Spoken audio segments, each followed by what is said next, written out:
Hello and welcome to the Weekly Stuff Podcast with Jonathan Lack. And Sean Chapman. We are here to talk about a whole hell of a lot of stuff. Yes, Jonathan. Yes, we are. This is a busy fucking week. It is a really busy week.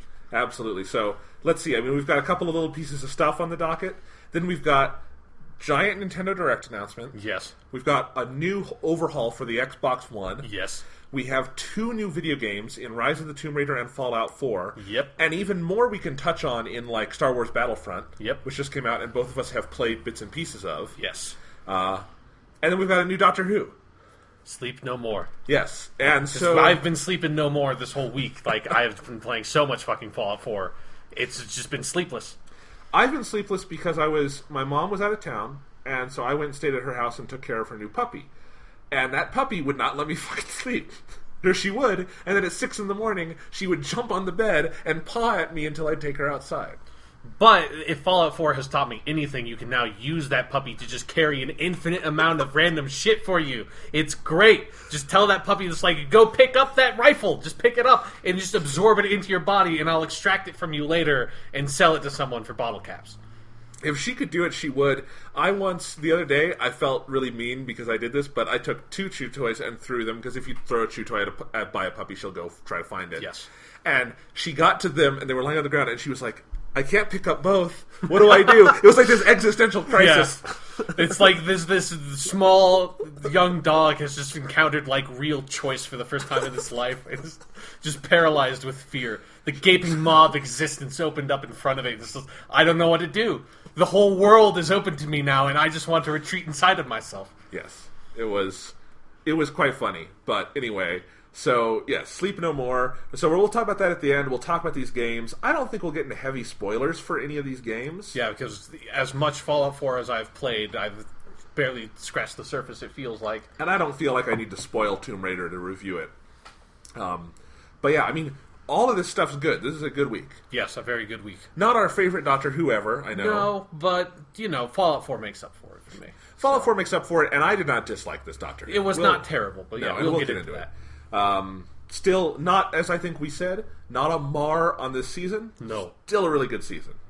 And I think in some ways, even in the ways it fails, it still feels like a piece of this season in a lot of ways and how it tackles things. So, anyway, lots of good stuff to talk about. Let's start with just the random stuff. All right. I defended my thesis today, my master's thesis that I've been talking about. Congratulations. So that whole process is over. I washed my hands of it. It's great. Great, yeah. And here's the thing. So talking about video games, we've had all these new video games to get into, and that's been great. Yes. But at the same time, I got Battle.net on my new computer, and I've been playing Hearthstone nonstop. Oh, yeah, okay. So that's a fucking video game. I got back into Hearthstone. Like, I had played it when it came out. Yeah. And I didn't get super... Like, I liked it, just didn't get super into it. Now I'm super into it to the point where I'm debating starting to buy microtransaction packs because I'm not getting enough gold for what I want.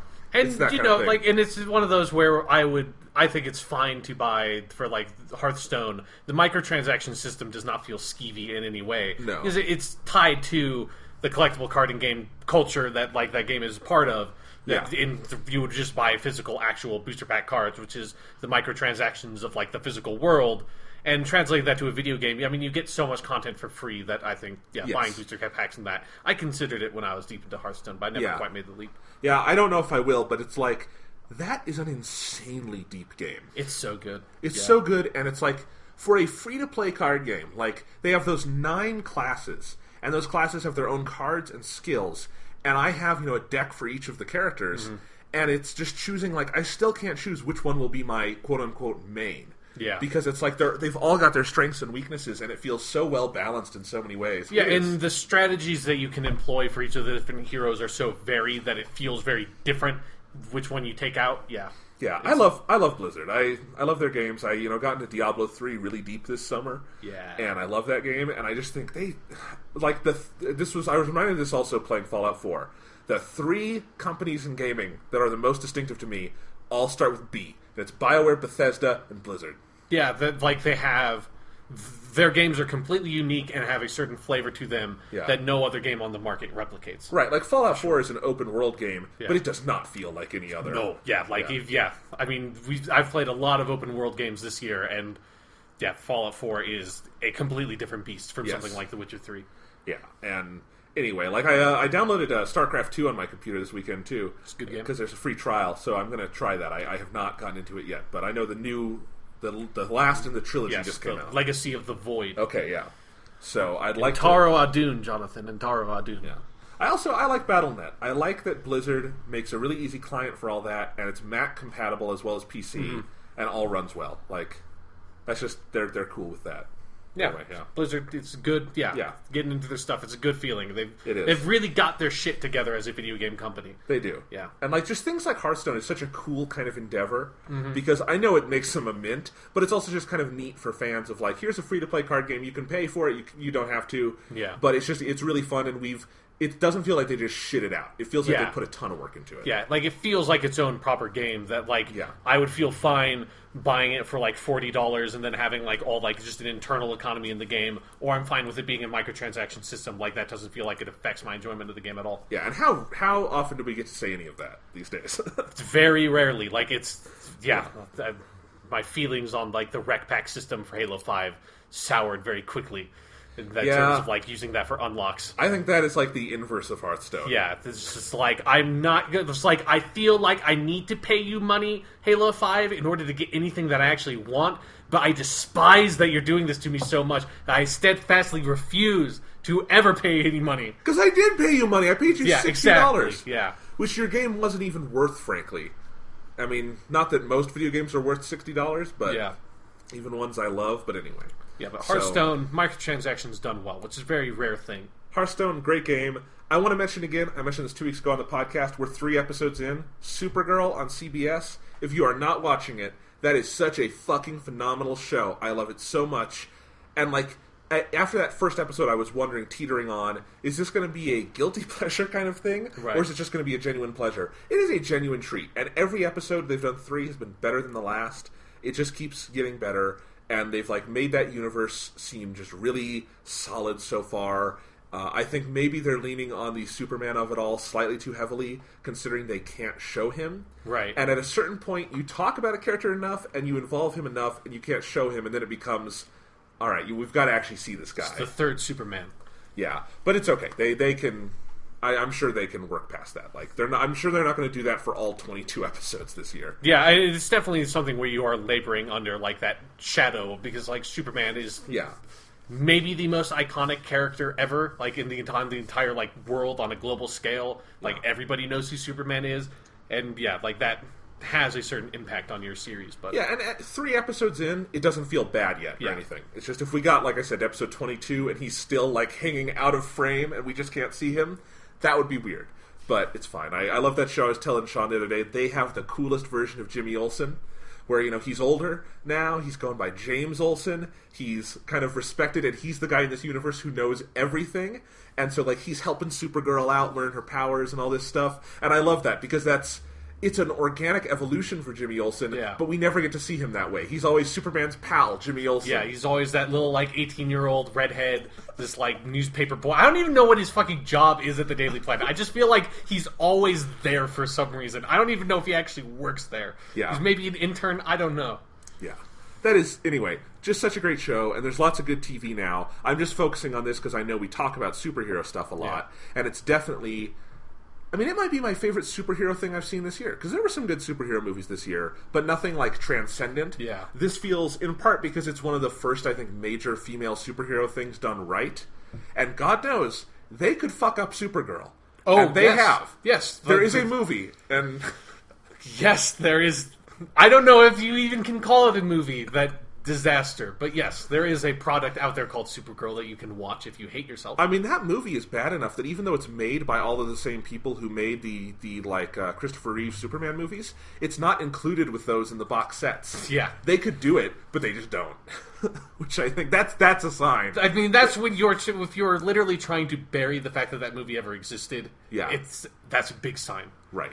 So it's really nice that there's a show on TV called Supergirl, and not only is it not an embarrassment, it's pretty good. Yeah, and it's nice just to see that, like, the super franchise that DC has is getting some love in, like, a visual medium somewhere right now, and that it's not, like, all super dark fucking DC movie bullshit. Well, right, it's like, because I still need to watch The Flash, but everyone loves The Flash, and I'm sure it's great. I can't wait to, at some point, it's on Netflix, I'd love to watch it, just when I have the time. And I love that we've got that. We've got Arrow, all these DC shows, so that even if the DC movies are disappointing, it doesn't really matter because they're on TV, and frankly, TV's a better medium for that stuff. Yeah. So, I mean, they don't have the same budget, but you can actually tell serialized stories like a comic book would. Yeah, and you can get into the characters more, hopefully. As I understand it on The Flash, they're only in Season 2, and they're already into, like, multi-dimensional stuff. They've introduced Earth 2. Yeah. That's how you got to do it. Yeah, that is how you've got to do it at some point. And it's so confusing to me because, like, they're doing a Flash movie, but they're not using the Flash from the TV show.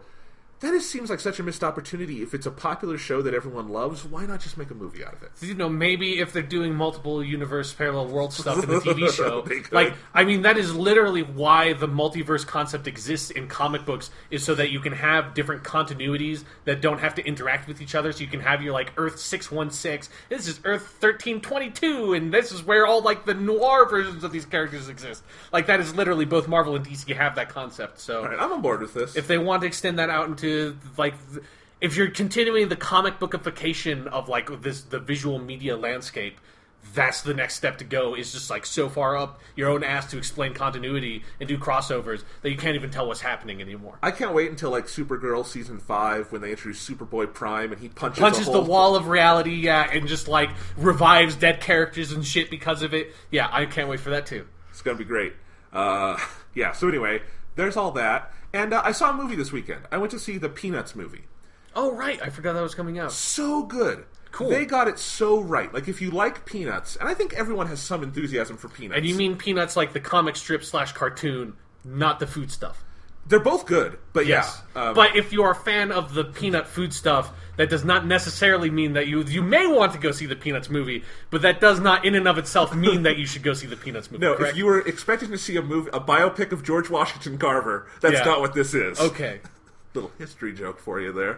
Fantastic. But no, this is the Charlie Brown stuff. Yes. In fact, I'm slightly surprised they didn't just call it the Charlie Brown movie, because I think people know it better by that name. Oh, for sure. Yeah, the wider public, definitely. But I mean, it's been a huge hit. Did really well against Spectre. It's already made like $100 million. So for a property that it could have gone the route of Mr. Peabody and Sherman, where they make it and no one sees it and then they forget about it. But no, and it's really good. Like, Hollywood family films shit on beloved children's properties enough that you have to be scared of a movie like this. Right, yeah.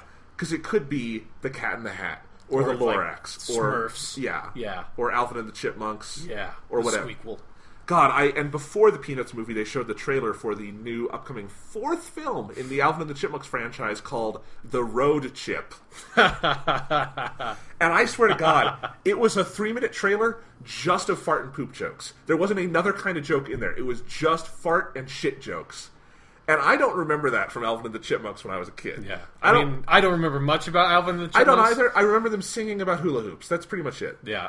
All I remember is them singing about Christmas, because I think that's where they came from. But right. Anyway, the Peanuts, the Charlie Brown stuff, that's just a great kind of universe. They've got so many good specials. It was really fun to watch as a kid. I think, like I said, everyone has some affection for that. Yeah. And the thing is, though, in the year 2015, you would think that has maybe just stopped being relevant, because it's about a kind of childhood that I don't think really exists anymore, where everyone goes and plays outside without video games. I mean, Charlie Brown's just sitting inside playing Minecraft all day.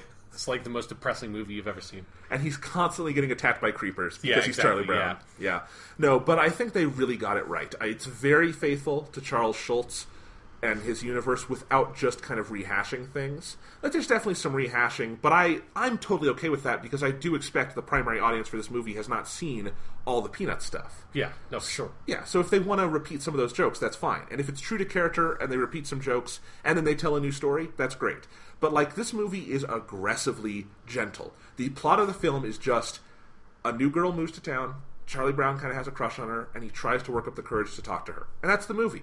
And that is so purely Peanuts, but you would expect that in Hollywood it would be like Charlie Brown finds a mine under his school, and he has to become like the one true Charlie Brown to save the day. And then Neil Patrick Harris shows up, and it's like, oh no, this is live action and cartoon. What's happening? My joke in my review was, in the thing I would imagine is like they get Justin Timberlake to voice Charlie Brown, and he starts a rock band, and there's a battle of the bands or something. They don't do any of that. It's Snoopy is just a vehicle for like bad dog poop jokes. Right. It's none of that. And, like, even in comparison to old Peanuts stuff, this is pretty gentle. Like, I remember the Peanuts movie where they go on a river rafting trip and get lost and have an adventure and stuff. They don't even get to that level of high concept, which would be fine. That is true to Peanuts. But they go even gentler with that. And I think within that they tell a really nice story about disappointment and discouragement and how we deal with kind of optimism even when we feel disappointed and discouraged. And I just realized watching it again that there is something so cathartic about Charlie Brown when he's done right, because he is kind of all of us. He is the kid who is constantly shit on, he constantly fails, but then he gets back up and tries again. And when you watch Charlie Brown and you kind of, the typical story is, he tries and he tries and he tries until he's discouraged, and then he kind of saves the day or whatever, and kind of realizes he's okay. And they tell that story here, but they tell it so well, it's like you're feeling that theme for the first time again. I think that's the highest praise I can give it. Yeah. But it's a beautiful movie. It does not look like any other CGI movie you've ever seen, because they really try to emulate the Charles Schultz style in CGI. So it's got very kind of simple backgrounds, very stylized character models, and the faces and hair even look like they're drawn on with pencil, which is so cool. Every CGI movie looks exactly the same. Yeah. And I'm so glad to see one that does not. Yeah, that's just like accepts like the stylized source material and tries to replicate that stylized source material and reimagine it for 3D. Yeah. Which is like ideally what you want. Like you don't want it all just to be like sort of plasticky looking CG models. Like you want some sort of like artistic flair on top of that. Absolutely, and they have that. They got the music right. They got the voices right. They did the thing as Peanuts traditionally does, where they just cast non-actors, little kids, to do the voices. Nice. And that's really well done. There isn't a single celebrity voice in the movie. Okay, I did see in the credits, they got Kristen Chenoweth to voice Snoopy's love interest, who doesn't talk. So I don't know what that means. I guess she did some like grunting or something. Yeah, but that doesn't count. It's okay. Yeah. It's nothing you would notice or be distracted by. There are no pop culture jokes. There are no scatological jokes. It is just good-hearted, and it is very funny. Like, I went to see this at the Draft House, and they showed some Peanuts cartoons beforehand, and I was reminded just how funny those could be at their best, and they really captured that sense of humor. And, I saw it on a Sunday morning, its second weekend of release, and I was surrounded by families and kids. It was kind of a full house, and they were all into it and loving it. And I don't know, there's something really inspiring that in the year 2015, Peanuts can still be amusing to children. Yeah, and that, like, the thing that spoke to me the most in what you just said was that there's no pop culture references. And it's like, you don't think about how much that just destroys that kind of like kids movie and family movie thing. Yep. It's like sometimes it can be fine. Like I like Shrek, okay, and I feel like Shrek is probably like the best example I can think of a kids movie that's like very heavy on pop culture references, but still has like something else to it. But so many of those kids movies just layer on all these pop culture references that either kids are not going to understand, or like if you look at that movie 5 years later, none of the jokes make any sense or are funny anymore. Like you want to capture something so much more universal, because childhood is universal. Like there are certain aspects of childhood that I think are shared across everybody. And that's ideally what you want, something like Peanuts or like Calvin and Hobbes is my like personal touchstone for it. That like everyone can relate to those kinds of characters because it speaks to something about childhood, and you don't just like inject it with all this fucking pop culture bullshit. Yes. Yeah. I've said this before and I'll say it again. Shrek is a decent movie, and I think it is the most destructive film to come out of Hollywood in the 2000s. Right. Absolutely. Because of what it did to family films in live action and animation was so toxic and was so destructive to how we view all of that, to how we view animation just in general, how it looks, how it sounds, how it feels, how we treat pop culture and scatological jokes and all this stuff. It just kind of, I think, doomed a whole like generation of kids to watch shit for like 10 years. And I think we're just starting to get over that. Because if a movie like Peanuts can be successful, hopefully they'll do more like that. Yeah. The climax of the Peanuts movie is Charlie Brown flying a kite. I mean, that's the level they go to here, and it is so refreshing to see that and have kids be excited by it, and not, again, that Alvin and the Chipmunks trailer I saw, half of that trailer is the Chipmunks singing "I like big butts and I cannot lie." What is wrong with already? you? That's like a 3 times dated reference already. Like that's fucking old. That's an old reference. It's old, and I don't want to be puritanical, but kids don't need to be hearing that. Like, it just wouldn't mean anything to them. That's more I don't than know. anything. I find in my experience that kids do like big butts, and they very rarely lie. I think we should end the podcast there. I think we said all we need to say. Yeah. No. Anyway, there's still a lot to talk about. I have a written review up on the side of the Peanuts movie if you want to read more. I had a fun time writing about it. It's one of those movies that's so good and so unique, I wanted to go home and write about it. Yeah. And that's a really rare experience for me these days, even with movies I like. I've kind of been doing this for 11 years now, and sometimes I feel like I've said all I have to say. Yeah. And so it's nice when I see a movie, I'm like, okay, I have something new to say. I mean, there's nothing more refreshing than a legitimately really good kids movie or kids show. Anything that's aimed for kids and fucking actually understands it and gets it. There's kind of nothing better than that. I completely agree. So that's great. Let's go ahead and move on.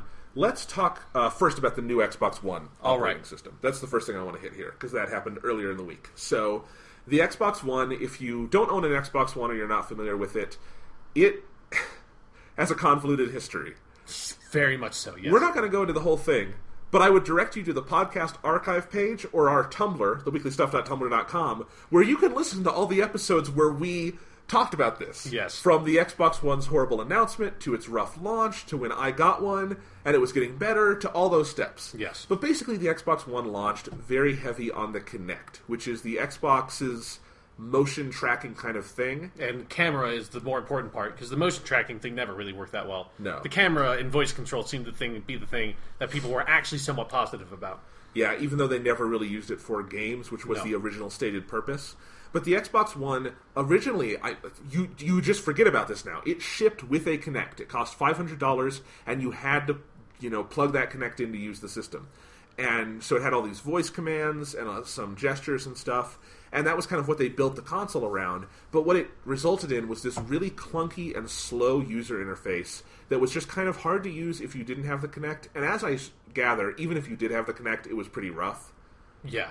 I mean, there's only so much you can pave over by just shoving voice controls onto everything. Because then that just requires everyone to learn all the very specific voice commands to control the system. Yes. So, I mean, just as a reference, as an example, the original Xbox One OS shipped with no way to check your data storage. Yeah, there's no way to look at your memory. Yeah, which, I mean, by God, if you used the Xbox 360, where they made it very transparent, that was such a, what the fuck are you doing kind of moment. Yeah.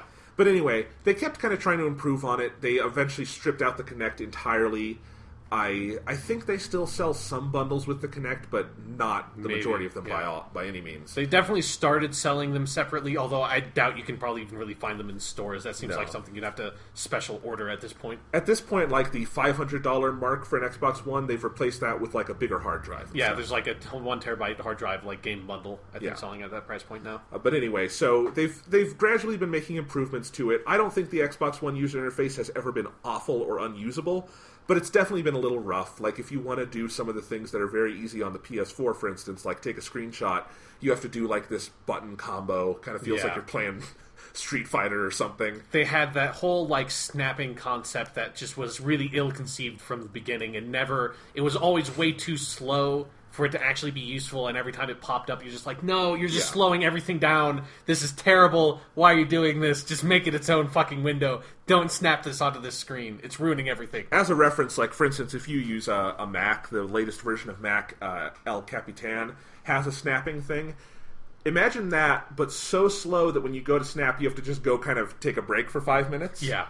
That is the Xbox One. It's a really good idea in theory. The Mac uses it pretty well now, but Xbox never got it to work. Yeah. And again, most of your important apps like Party and Friends and Achievements, all those things you would just open your Xbox guide on the 360 and you would see were on that snap function. Yes. And it really slowed down just your general workflow on the Xbox One. Mm-hmm. So anyway, we all suffered through that for a couple of years, and they all knew it was a problem. They were everyone at the Xbox team was very, I think, transparent about it. Yeah, as soon as Phil Spencer took over as head of Xbox, he's been doing a great job. Yeah, he's been doing really good. But they were very clear they needed some time to fix it, and they were specifically waiting for Windows 10 to come out. And so the new Xbox One OS, they've completely overhauled it. I think it's running on a Windows 10 kernel. Yes. And Windows 10 is much faster and kind of just a cleaner thing. Because the original Xbox One OS was running on an early build of Windows 8. And, it was more based on the version of Windows 8 no one liked, not even Windows 8.1, which is really good. Yeah. So Anyway, it was a mess. So they've got this new one, and I've been using it all week, and then I just showed it to you tonight. Yeah, so I've got a little sneak preview of it. It looks really nice. It's much sparser. It's much cleaner. You still have that main window where when you back out, your game still plays in that window. That was always the best thing about the Xbox One OS. It's really nice to kind of keep you centered on what you're doing. So they kept that. And then they changed just about everything else. So your pins are now at the bottom instead of on the side. You can get to them with a quick, just press the right trigger and you're there. Your games and apps and everything are still in their own games and apps section, but it doesn't feel like launching a separate app anymore. It just opens and you're there. So that's much faster. You've got your recents. The store and everything is a little more sequestered, so you don't have to just see it while you're there. It's on that main page. You don't have to launch a separate app. But you just do right bumper and you go over to it. So that's kind of nice. They've kept it. You don't have to see it all the time now. Yeah. They still have some ads, but they're the helpful kind of ads. Like, Halo 5 just came out. Do you want to buy it? And it's like, yes. Instead of going through a menu, maybe I can just find it there. So that kind of thing. And then on the side, on the left-hand side, you can bring over this menu. And it's basically the new version of the 360 guide. So you bring it up, and it has your friends list, it has your messages, it has your party, it has your notifications, all of that good stuff that you used to just bring up in a menu and use. Like that, faster than ever, really nice. I got in a party with my brother Thomas before. We do that all the time, and it was so much nicer. It's like, wow, now I really hate that old OS because we were spending a lot of time dicking around trying to get into these parties, and now you just do it. And you kind of snap your fingers, and it's there. You don't have to run a separate app. You don't have to snap anything. It's just there. So that's all nice. The only thing that they didn't fix is achievements. Achievements is still its own app, and it still snaps. They have to fix that, and I do think they're going to, because on that side menu thing, there are 5 icons, then there's a gap, then there's the icon for snaps, and you and I were both looking at it, it's they're going to add achievements there, right? It certainly looks that way to me. Yeah. Hopefully they didn't somehow fuck that system up so much that they can't fix it, but that doesn't seem to be the case. If they were able to extract all those other things and put it in that sidebar, it doesn't seem like there's some sort of monumental engineering problem involved. Right, and I can understand the other things being a higher priority because they are. You use the party system more than I think you have to look at achievements, for instance. But they do need to fix achievements because it is still very slow to try to just look at your achievements list. I mean, when I'm at the point where if I want to look at achievements, I almost always bring up my Smart Glass app on my phone and look at it that way. That's not good. Yeah, when I was playing the Halo 5 and one achievement popped up that I wasn't sure what it was, I was going to go look at it, and the process became so cumbersome that I just gave up halfway through. I was like, I'm not going to I'm waiting for 2 different. I've had to wait through 2 different screens to load through. I'm just going to start playing the game again. I don't care enough. The only, I just wanted to see what the achievement description was. I just wanted to see what it was. I don't need to load all this shit to do that. Right. Please stop. Please stop. Unsnap this. Unsnap this. And I'm okay with there being a separate achievements app that's a little bigger and more full-featured. Sure, that's fine. You just also have to have the quickly, navigatable version. Yeah, that you can just see what achievements you got and what achievements you have not yet gotten in the game. That's what I want to know. That's the information I need to extract. 99% of the time I'm checking achievements. Yeah, so, I think the biggest praise I can give to the new OS is it feels much more just like using an Xbox, as I understand using an Xbox. Having been a 360 gamer for a decade, Yeah. It's you're used to bringing up the overlay and having everything there, and now they've done that. You have the overlay, but you also have the amenities of just a nice modern console where you can jump back out and pause your game and go look at the store or whatever. So it feels like a nice middle ground. Yeah, based on the little bit that you showed me, it definitely seems just little touches that you don't have to hit the start button at the main menu to find your settings, which is the number one thing that I would point to in the original Xbox One UI as just completely baffling because it's a really important part of the UI. You should not bury the settings that far in because you never know when you're going to have to go into the settings and change memory or change resolution or something. You were surprised by how many times you need to fiddle with something that's in there. And there's nothing on the screen in the original Xbox One UI. There was absolutely nothing on the screen that indicated that pressing the start, whatever the start button is now called, that button... 3 lines. Yes, the 3-line button. Pressing the 3-line button would do anything. There's no indication of that. There wasn't in the corner, a picture of the button that said, options. that did not exist. There was no indication of it. So you just had to be randomly pressing the buttons on the controller at the main menu screen specifically to bring up that menu to get to the settings. Now it's just in the sidebar. It's like you just go to the left, scroll down, and you hit it. And it's not in the way. It's just because you're not going to have to access the settings all the time. It's just off to the side in a very easily accessible place, which is what you want in your UI. You don't want things to be in the way, but you want things to always be accessible, and it feels like they are much closer to achieving that with this version than they were last time. I mean, here's what this is the perfect example of all this, is to get to things like settings, party, and achievements. What I did is I just pinned them all. Yeah. You shouldn't have to do that, customize your menu so you can get to those things. And when the new UI came out, I'm like, okay, those don't need to be pinned anymore. And I unpinned all of them because they're just they're in the overlay now. Yeah, you had to pin, custom pin the things that were so, fundamental to the console UI experience that they didn't even really have, custom pictures.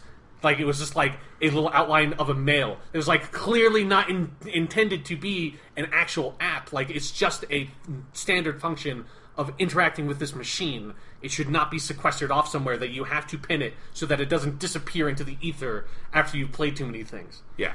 But they have some more work to go. It's not perfect, but I think they've made great strides, and I do have faith in the team currently that they can keep doing this because they're very vocal about it. I like how Xbox is just there, and PlayStation does it too. I love that they have the blog and Twitter system where they're just here's what we're doing, here's what we need to get done, and we're going to be very transparent about that. That's really cool. Yeah, there's a lot of transparency and a lot of direct interaction with the community. That's very refreshing.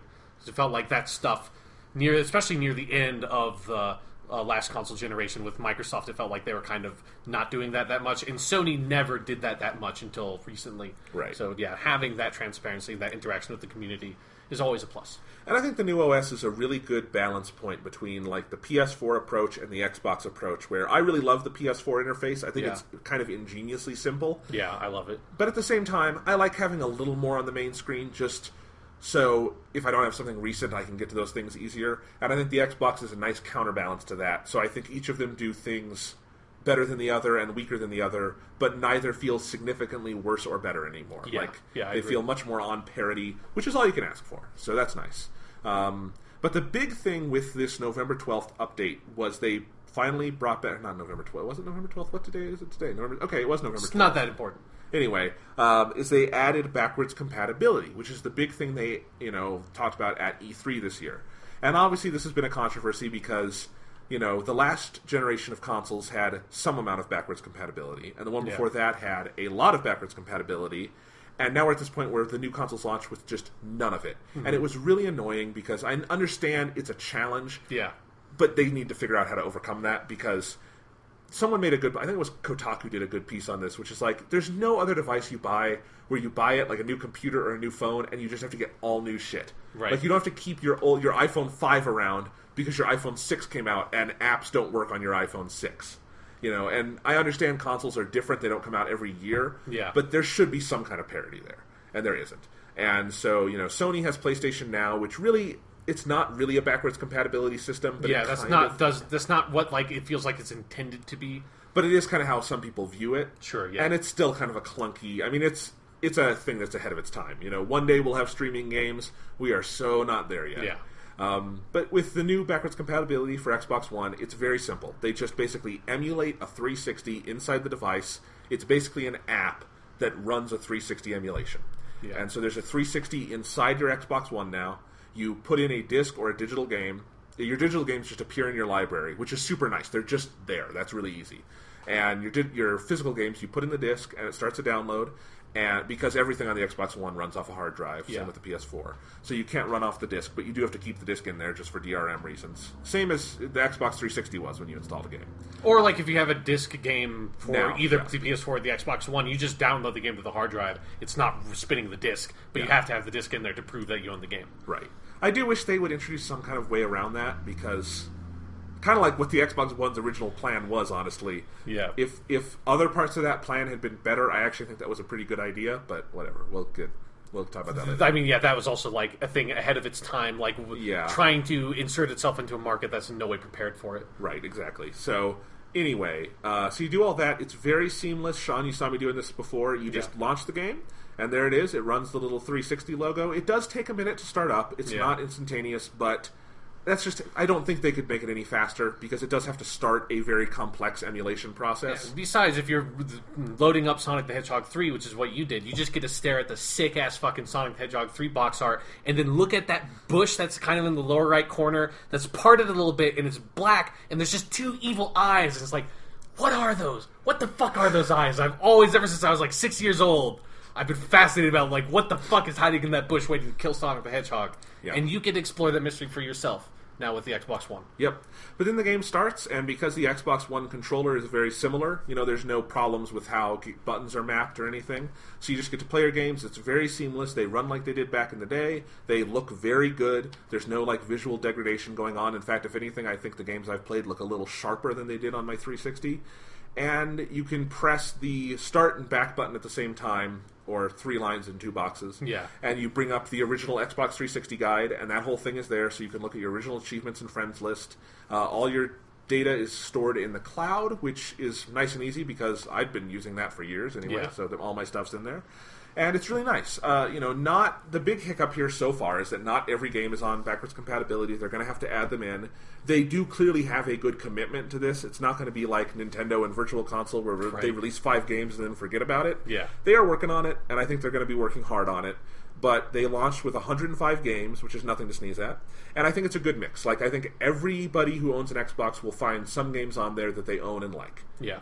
That doesn't mean that they're going to have all the games they own and like, but everyone will have something. And I think that's probably the right approach to start with. Yeah. And there are, some really weird ones, like we were talking about. It has Mass Effect 1, but it does not have Mass Effect 2 or Mass Effect 3, which Mass Effect 1 was published originally by Microsoft, so that's, maybe the explanation. And then also we were talking about how there are no multi-disc games, which became fairly common for the Xbox 360 near the end of its lifespan, and who knows if there's maybe some sort of issue there with how it's trying to do backwards compatibility, but...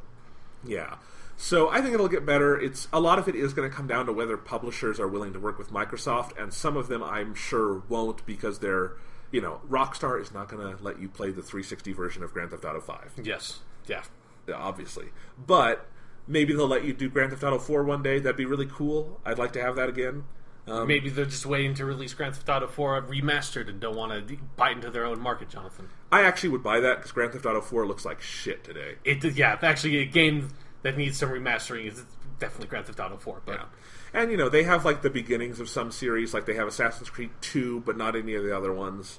I would love to see Rogue on there at some point, because that's the one that came out for last gen after the new gen consoles had come out. And so I never played it, even though I heard it was a really cool Assassin's Creed game. And it's a sequel to Black Flag, which is my favorite one. Yeah. Well, it's the only one you've played. So, it is your favorite one. But if it's your favorite one by default, I don't know if you can really say that. I've played 40 minutes of Unity. I don't think that counts. Okay. Yeah, I don't know. Something that doesn't feel right to me. Yeah, so definitely it's a really good start. I think it's a wonderful foundation. There are some hiccups. We were playing Gears of War 3 earlier, and the frame rate sucks in multiplayer. Yeah, it was tanking pretty hard. Campaign is fine. I played some Gears of War 3 campaign.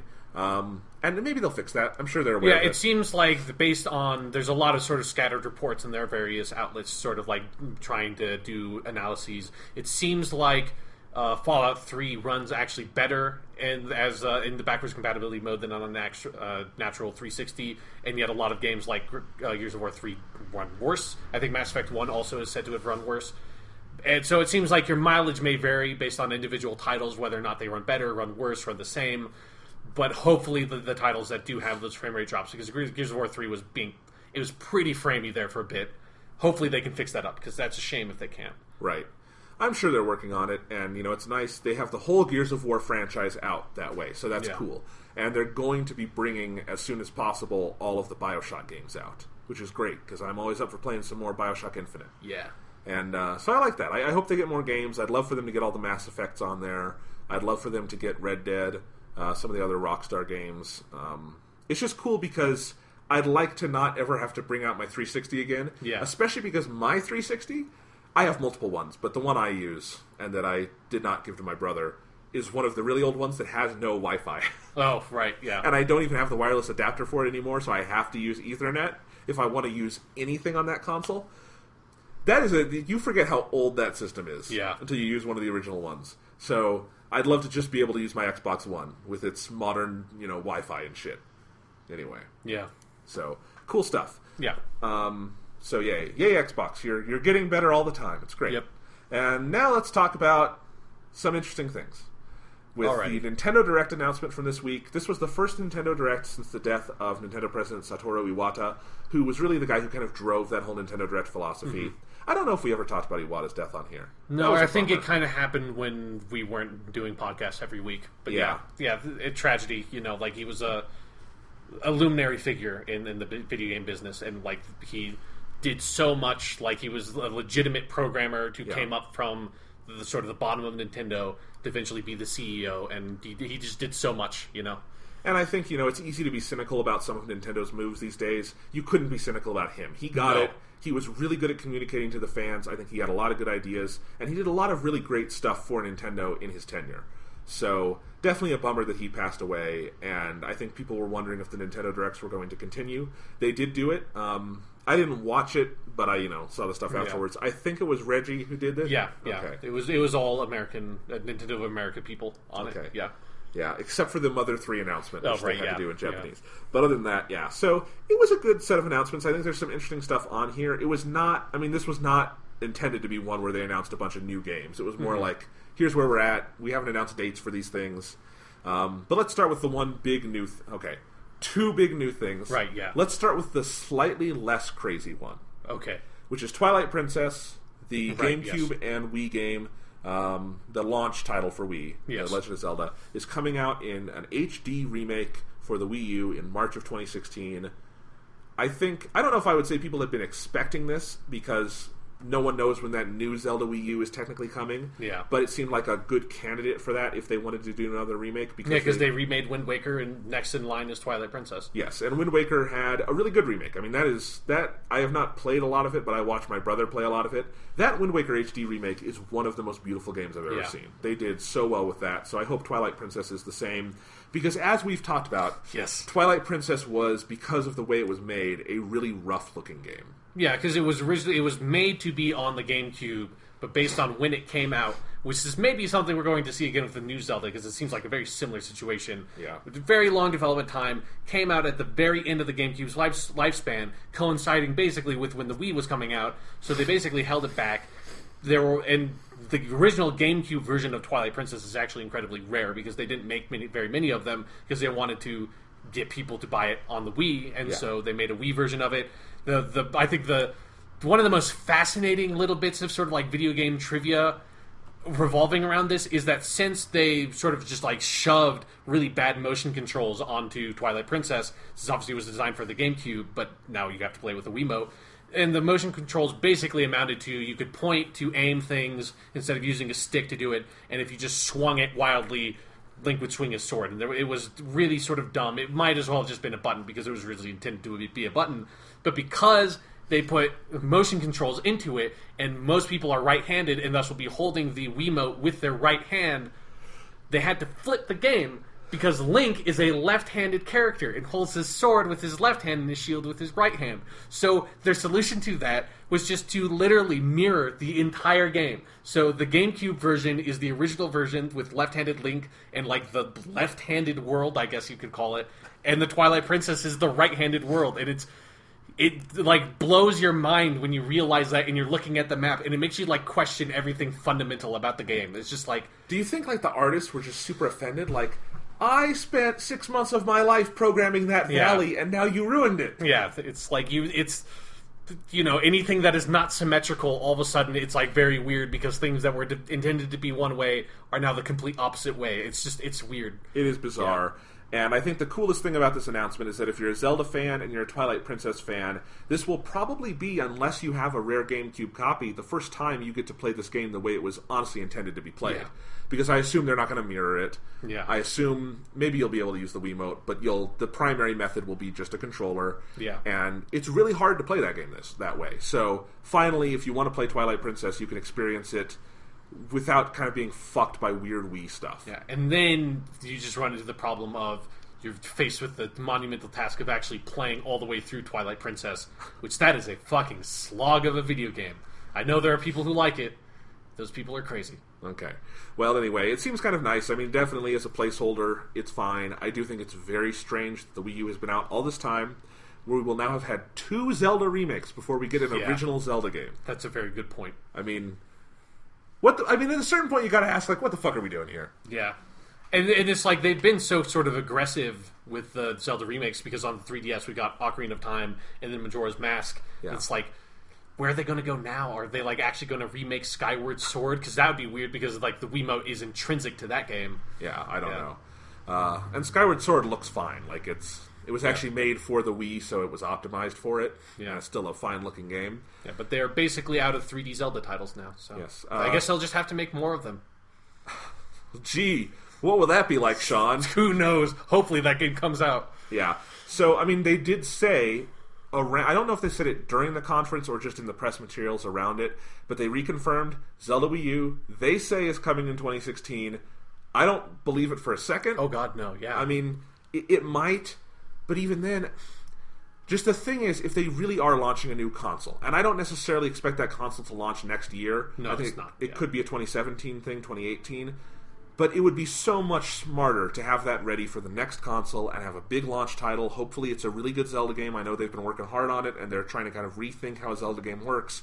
Putting it on what is essentially a failed, dead console would be a mistake, just from a business standpoint. Yeah, because even if, like, 70% of everybody who owns a Wii U buys that game, it's still not going to be the success it would need to be. You know? Oh, yeah. I mean, Mario Kart 8 has one of the highest, maybe the highest attach rates for a game that did not come bundled with a console, and it is still the lowest selling Mario Kart game by far. Yeah, so like putting all of this effort to make this new Legend of Zelda game just to put it out on a console that like I think fewer than 10 million people own. It's over 10 now, but yeah. Oh, it's now so like a little bit over 10 million people own. Right. That's not a good prospect. Like you might want to wait and use that like momentum to bolster the sale of your new console, even if obviously like the NX is going to have a smaller audience at the very beginning and a smaller console base.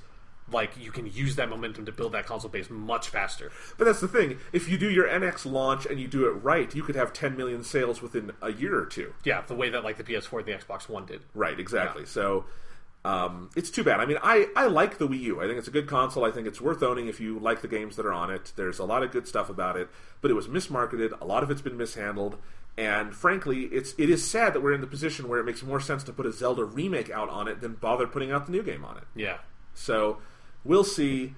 It might happen. They'd be stupid to do it, so we'll see. I mean, yeah. So that happened. And then 2 other pieces of Zelda news. Twilight Princess HD will come bundled with a Wolf Link amiibo. So yeah, if you Wolf want that. Link with Midna riding on top of him. Which, like, the one thing that I actually really liked about Twilight Princess was that Midna was a really cool character.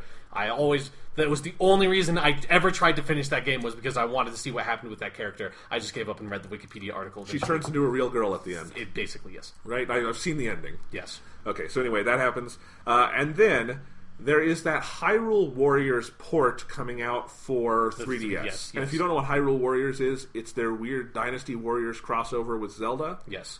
That apparently is better than any actual Dynasty Warriors game. I mean, that's not saying much. Let's be honest, that's not that hard. No. But anyway, they're putting it out on 3DS, and it might be a new 3DS exclusive. I forget. I'd have to check. But anyway, they're putting that on 3DS, and they announced, this was long speculated, that they will have a female Link in that game for the first time, and she will be named Linkle. Linkle. Commence the jokes. It's too much. Like, it's not even fair to make the jokes, because it's such a bad name. Like, even in Japanese, it doesn't even, like, it's not better. Ninkuru is not that much better than Linkle. Like, it's bad. It's a bad name. Nintendo's really bad at naming stuff. I feel like that's what they've lost that ability at some point. Like after the GameCube, it's like the Wii. Like in an international sense, I don't think a very good name, but the console sold like hotcakes. So who knows? Wii U, terrible fucking idea to name that console. 3DS, you don't want it like you want to give your new proper consoles new identities, and you don't want to like shackle it to older products. You want to have it be able to give its own life of its own. They lost that trick, and now Linkle. That's where we've fallen now. It's especially strange because the origin of the name Link is that it's a link between you and the avatar. Yes. That was the intent. That is not gender specific. No. Female Link can just be Link. Yeah, like since Link is not an actual name, you don't need to attach Link to any specific gender at all. Yeah, and there's no reason Link ever had to be a boy. Like, you could always have had a female Link. And I would bet the next Zelda game will have a optional female Link. Probably, but you mean an optional female Linkle. It's just so stupid. Like, why Link? It's something that, I saw Feminist Frequency tweeting about this, and they are completely right. It's the Miss Video Game thing. Yeah, the Miss Male character. Miss Male character, yes. Yeah. And, It's the Miss Pac-Man all over again. Right. Yeah. And at least Miss Pac-Man kind of has a nostalgia charm to it. No, this is just stupid. It really would have felt progressive if it was just an optional female Link, and that's what they called it. By adding that LE on the end and making it sound like the nickname for Link's penis, then you have a problem. And it's although they are in a weird position because Link himself is such an androgynous looking character. I mean, how many times have you seen a guy cosplay as Link? Never. I don't know how many pictures I've seen of women cosplaying as Link, or when I've been to Comic-Con, because I've been to 3 different Comic-Cons in my life, I have seen many Links. None of them were dudes, all of them were women. And Legend of Zelda has a huge female audience. Yeah. Like, I know a lot of women who play video games that basically only play Legend of Zelda. Let me put it this way. Went to RTX this summer. Yes. Huge event, 40,000 people, lots of cosplaying.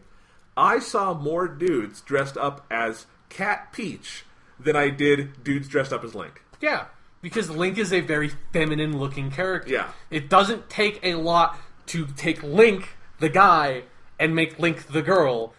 It's a weird situation all around, and I don't understand why, like, the desire to turn it into its own character. It's so weird. Like, they just went about it in the weirdest way I think you could, which is making a new character called Linkle. And I can't believe that I'm here and I have to say Linkle over and over and over again. Yeah, I really hope, Link doesn't whip his Linkle out in front of the princess, do some sexual harassment. Yeah. Hopefully in the new Twilight Princess remake that, like, they just add in a female player option the way they did for, like, Persona 3 Portable. And then you can play as Linkle in Linkle's Grand Adventures with Midna. And in that Midnor, or whatever, because you make Midna a guy now. No, what I want in that one is I want a full-on end of the game, Linkle and Zelda just start making out. Yes. Like, really take it to the next level. Like, male Link and Zelda, it's still platonic. But when it's female Link, when it's Linkle, fucking, they are hot for each other. Or it should be like the next Legend of Zelda game, you should play as Link the whole time. And it's like you go through this huge quest, this massive adventure. You've slaughtered, like, God knows how many Dongos along the way. You get there, you kill the fucking shit out of Ganon. You open up the door, think you're going to go save the fucking Princess Zelda. Finally, marry her, like, get all the riches in the land, become king of Hyrule, because that's really his ultimate goal is to go from a peasant and become king of Hyrule. It's a rags to riches story. You just never get the riches part of it at the very end. And so he opens up the door, and what does he find in Zelda's bedchamber? Linkle's there. Linkle's been there the whole time. She and Zelda are just making out. I thought you were going to say we would do a reverse Metroid where you find out he's a girl at the end. No. It's like that's not reverse Metroid. That just is Metroid. Yeah, that's just Metroid. But yes, no. Like, the whole time you think that you're going on some quest to save the princess and, like, gain your, like, destined romantic love, and the whole time you didn't realize that she's been making out with your, like, female clone the entire time. That's how it rolls. Your twin sister. Yeah. It's just Nintendo, this could have been, everyone would have been celebrating you. Yeah. There would have been so much happiness, and you fucked it up with 2 letters. It's so weird. Anyway. Linkle. And, who knows, maybe by the time the actual games come out, like the new Zelda Wii U one that won't be on Wii U, it'll just be female Link and it'll be fine, but this is not a good first step. No. All right, let's go through the other bits of news here, and we'll build up to the crazy thing. So, we got Mario Maker is getting some updates. It's getting a much-needed system where we can do some checkpoints in the levels. It's getting an online course searching mode. Not that Mario Maker had a couple little problems. It launched, I think, in a very sturdy place. The community got it. We realized there were some issues, and they're addressing those. It kind of feels like Nintendo is a modern company. Yeah, although, like, the online searching stuff is now It's literally you have to go to a website. It's not built into the game. I That's thought it was kind both. of weird. That sucks. No, Okay. yeah. Well, we'll see. Anyway, especially because it's a gamepad. You can just type. It's easy. Okay, whatever. I would understand that if it were like the Xbox, because you can't bring up a physical keyboard, but you can have a touch keyboard on the Wii U. So anyway, It's Nintendo. Two steps forward, one step back. Linkle. Yeah. Well, The Linkle story. I would say that's maybe half a step forward, 3 steps back. Maybe, who knows? All right. Pokken Tournament is coming to the US. It's coming out in spring 2016. It'll have some amiibo support. I am really excited for that game. It looks awesome. It's basically Tekken with Pokemon, and they're even introducing some new Pokemon, like a cool new evolution from Mewtwo, and it looks kind of awesome. Yeah, it looks like what you always wanted Pokemon Stadium to be. Yes. It's like Pokemon Stadium, it's like, like this full 3D realized game with like all the power of the Nintendo 64 behind it to like realize your Pokemon battles in like glorious 3D animation, and then you play it and it's like, this is literally the exact same game with 3D graphics. You just took the code of the battle system from the fucking Game Boy games and just put 3D graphics on it. Like, that's not a new game, you assholes. Like, you've just taken out most of the game of Pokemon, all the exploration, all the levering up. You took out all of the game part of Pokemon except for the battle system and threw some fucking 3D graphics on it and made me buy a more expensive game than just buying another Pokemon. Yeah. Pokemon Stadium was a fucking ripoff. Now, this is exactly what you want. You just want a fully controllable Pokemon fighting game. It's what I've wanted for so long. I'll probably never play this because I'm like way out of the Nintendo ecosystem now. I'm just happy that it exists for another young Pokemon fan out there that can have that experience and get their Pokken on, because that's also a great name. Yep. You can play it. I've got my Wii U. I don't have it with me right now, but I do have it. Yeah. Maybe someday. Yeah. Anyway, definitely looks cool, and just an exciting new title for the Wii U. It's something I've wanted, so that's neat. Speaking of Pokemon, they announced they are bringing the original Pokemon Red, Blue, and Yellow, the original Game Boy versions, to Virtual Console for the 3DS. And I think that is an awesome announcement, because some people were disappointed that they're not doing like full remakes of these. Fuck the remakes, I don't care. I want the original Game Boy versions. Because guess what? They're still the best Pokemon games ever made. They're still the best, and I think they still look good. Like, I really like the Game Boy Advance remakes of these too, but either way, I think there's nothing wrong with the original Pokemon graphics, because they're intentionally simple games. Like, I think Pokemon X and Y are gorgeous, and I really like how they make use of 3D space, but in some ways it feels wrong because you keep building on the aesthetics, but you don't change the underlying fundamentals, and so the game feels like it's at war with itself. Whereas you can still go back and play Red and Blue or Gold and Silver or any of those, and they feel great because they are what they are and they're proud of it. Yeah. And the thing is, since they've been doing Pokemon remakes, the original versions of the Pokemon games have never had re-releases. Like, they've never been on Virtual Console.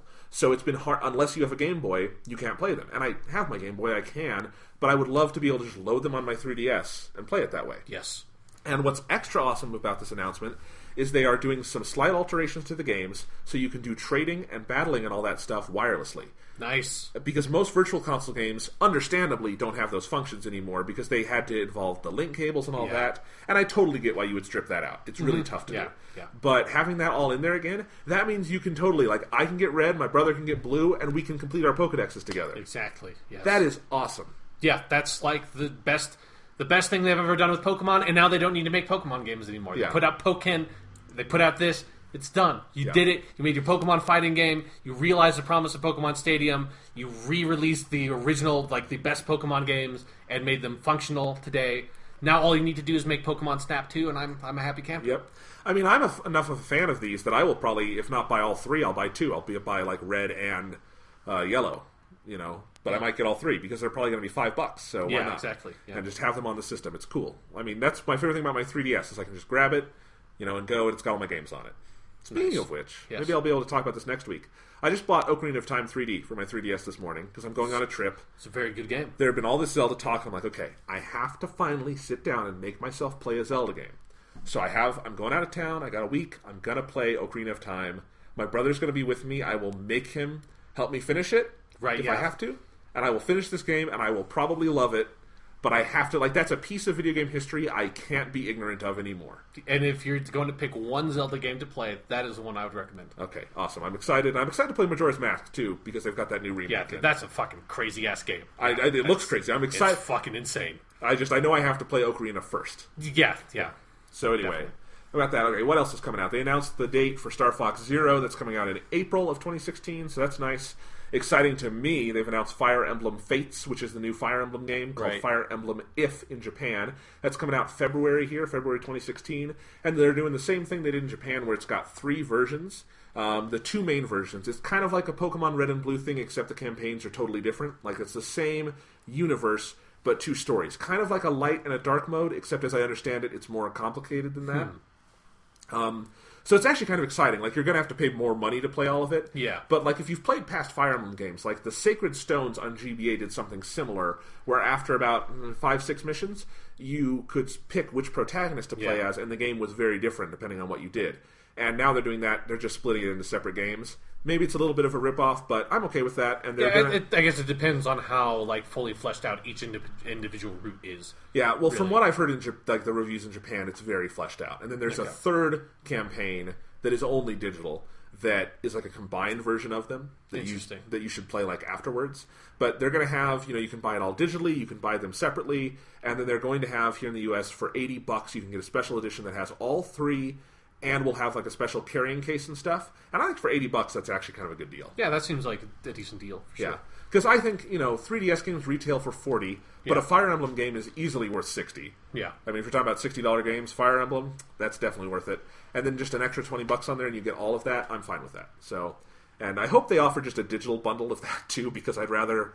I have my Persona Q carrying case. I don't need more crap. So exactly. You can put your Fire Emblem case in your Persona case. And put your 3DS in there. Yes. And now you don't have any room to put games in there anymore. Right. Anyway, so that should be fun. Definitely excited for Fire Emblem Fates. Other than Persona 5, that is my most anticipated game next year. Yeah. And we've got this is actually really cool. Dragon Quest 7 and 8, which I believe were PS2 games. Yes. In Japan over the last couple of years have been remade for 3DS. And everyone was wondering, will they come out here? Will they not? And they are. They are finally, next year, they are releasing both of those for 3DS in the United States. I think that's awesome. I've never played these, but I hear they're great, and I will definitely pick those up. I'm very excited for that. Dragon Quest is kind of like the Final Fantasy franchise that never really made it over here. Like, it's very similar to Final Fantasy, a hugely popular JRPG franchise that is insanely popular in Japan. And it's like, it's had minimal success over here, but it never quite caught on, and I have no idea why. Yeah, I think you can get Dragon Quest 7 and 8 for the PS2 here. Yeah. But, yeah, these re-releases had not come out yet, so I think it's cool they're coming out. We talked about Dragon Ball last week. They're designed by Akira Toriyama. He does the art direction.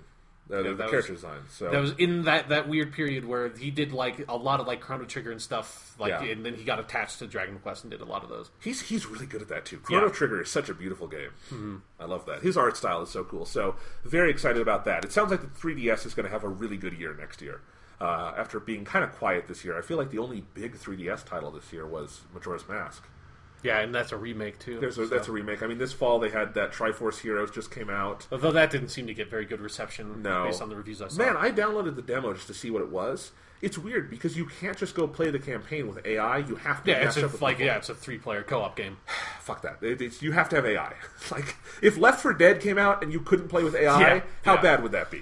Yeah, I mean, obviously the game is designed around having puzzles solved with 3 people. I know, but still, it feels like it limits the availability of it. I mean, it does. Yeah.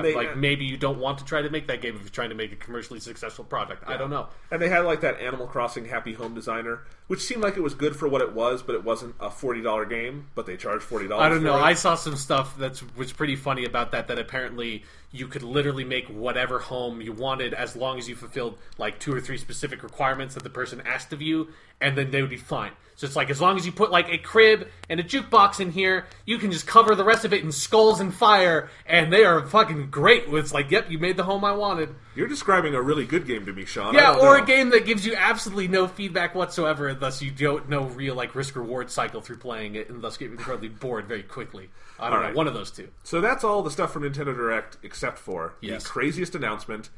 This is so batshit insane, I kind of love it. Cloud Strife, the protagonist of world-famous game Final Fantasy VII, a game that famously did not come out on a Nintendo console because Nintendo and Square Enix had a falling out. Yeah, Nintendo went with cartridge-based consoles, and Sony made their PlayStation with CD-based games. And so Final Fantasy went to PlayStation, and the PlayStation went on to become what it is today. Yeah. This juggernaut. And Cloud is coming to Super Smash Bros. As the newest character. Yeah. I thought we would never get a crazier crossover than Snake. Right. But fuck it. Cloud is crazy. Yeah. I mean, and it's something where I saw a tweet about this that was like, you can have a game where you can play as Mario, Sonic, Pac-Man, Mega Man, Ryu from Street Fighter, and now Cloud, all in the same fucking video game. That's fucking nuts. Yeah. Like, it's awesome and also kind of almost depressing that all of those franchises have gotten so, like, sort of like, or like all the franchises other than Mario have gotten like so sort of like small and like diluted that now they can afford to just be like, yeah, you can just use Cloud. Like, because Final Fantasy's big, but Final Fantasy's not what it was when Final Fantasy VII originally came out, am I right? It's like Street Fighter's big. It's not Street Fighter 2 big anymore, so you can use Ryu, and who knows what the fuck? I don't even know who owns the rights to Pac-Man anymore. I have no idea where the shit that went. He might as well be in the public domain. Yeah, I mean, basically. So yeah, like it's awesome that they're all in the game together. It's also, again, it makes you realize that that's how old that era of video gaming has become now. Of like the 90s, it's so far away that you can afford to just let these characters cross over without it just being like an impossible thing. Yeah, they definitely have to get Snake back in there now, just so we can have full craziness. That would, because I actually kind of disagree with you. I think Snake's because Snake is just a dude. Like, Cloud Strife is still like a like sort of like polygonized, like abstracted anime person. Like, Solid Snake is just a guy. He's got like a fucking mustache, a bandana, a mullet. Like, he's just a dude. He's a normal human being, and there's something that freaks me out about that. I mean, that one made more sense just if you know the relationship that Kojima and the Smash Bros. People are friends and all that. Yeah, like, it makes sense of how he got into the game, but his up B move was he threw out a UAV and he, like, rode it up. It's like he shot rocket launchers at people, and not like a goofy cartoon rocket launcher. He pulled out an RPG-7. Like, you might as well have to have had, like, Mario just go, RPG! Every time fucking Solid Snake pressed B. Like, it's crazy. Well, hey, maybe if they bring Snake back, they could put in Quiet as an assist trophy or something. Yeah, there we go. Yeah, like into a Nintendo game. Yeah, you like pop the Quiet trophy, and she just does that over and she doesn't even shoot anyone. She just hums. It annoys you. Yeah, until you like quit the game. Exactly. Yeah, but I think it's cool. I love that Cloud is coming. I'm excited to play that, and it's I'm really glad that they're still supporting this Smash Bros. Because hey, that was my #1 game of last year. Still like it more than any game I played this year. And I just think I'm still enjoying that game so much, and part of it is that they've supported it with DLC, and it's the perfect DLC model, where the base game is perfect on its own. You don't need all that extra stuff. Like, if you just bought the game today and weren't interested in the DLC, it's still a great Smash Bros. Game. It's everything you want. But you can add all this other stuff on, and it's so fun. It's a little pricey, but whatever, DLC is pricey. Nintendo did not invent pricey DLC. No, yeah. So anyway, I think that's cool, and I hope they keep... I mean... They started with like some simple stuff. We added in Roy, things like that. Right. Then we added in Ryu. Yeah. We're getting crazy. We just added in Cloud. Yeah. What can they do next? I mean, are we actually just going to get Goku? Is that the next thing? That would be great. That would be amazing. You just like start pulling like non-video game characters into it. But I read someone tallied it. Because of adding Cloud, the tally for the number of characters in this Smash Bros. Is up to like 63. Jesus. It's insane.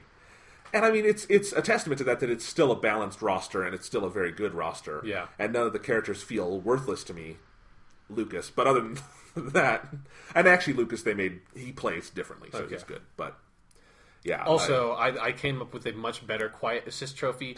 You know what the Nintendog Assist trophy does? Do you remember that? Yeah, it comes up on the screen. Yes. And, yeah. So remember how they? Yeah. I don't even I kind of don't really want to even describe. Like, I have a very specific image in my head of what I'm thinking. But just go watch, like, a video from Metal Gear Solid 5 of, like, Quiet showering or whatever, like, one of those scenes, and then just go watch a clip of the Nintendo Assist Trophy from Super Smash Bros. And I think you'll understand what I'm trying to imply here. And, in Nintendo... Nintendo probably wouldn't go for it. I don't know. But if you're going to put quiet in the game, that's the only way to like represent her fairly, I feel, based on how she's using Metal Gear Solid 5. Okay, let's move on. Yeah. That was great. I'm glad I was able to give you that mental image. Nintendo Direct. It was cool. There was some good stuff. There was some crazy stuff. It was fine. Let's move on. Yeah. All right. Which game do you want to hit first, Fallout or Tomb Raider? Let's go Tomb Raider since I can't really speak to it much. Okay. Rise of the Tomb Raider. Terrible title. Very good game. I really loved the Crystal Dynamics Tomb Raider that came out in 2013. Yep. The reboot, just called Tomb Raider. I think that's one of the best games of the last couple of years. My 2013 top 10, I think my top 2 were Gone Home and Last of Us. Yeah.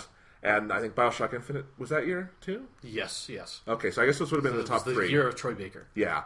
So if I had played it that year, Tomb Raider would have been like number 4. It would have been in that top tier. Yeah. I think it's a great, great game. And I think, if anything, it's been a little underrated if you look at just how good a job Crystal Dynamics did with that, of making something that's kind of like old Tomb Raider, kind of like modern Uncharted, but still felt like its own thing. It had really good combat, it had really good puzzles, a great world they created for it, a really solid story, a great sense of atmosphere, and I think they successfully turned Lara Croft from a just caricatured sex symbol into a character. And so I was really excited to play a sequel. And I think they made a really smart decision in not waiting too long to make a sequel, because I think they need to kind of plant their flag with this series. Yeah. And so Rise of the Tomb Raider, 2 years later we have it. It's an Xbox One exclusive for the moment. It'll be on PS4 next year and on PC next year.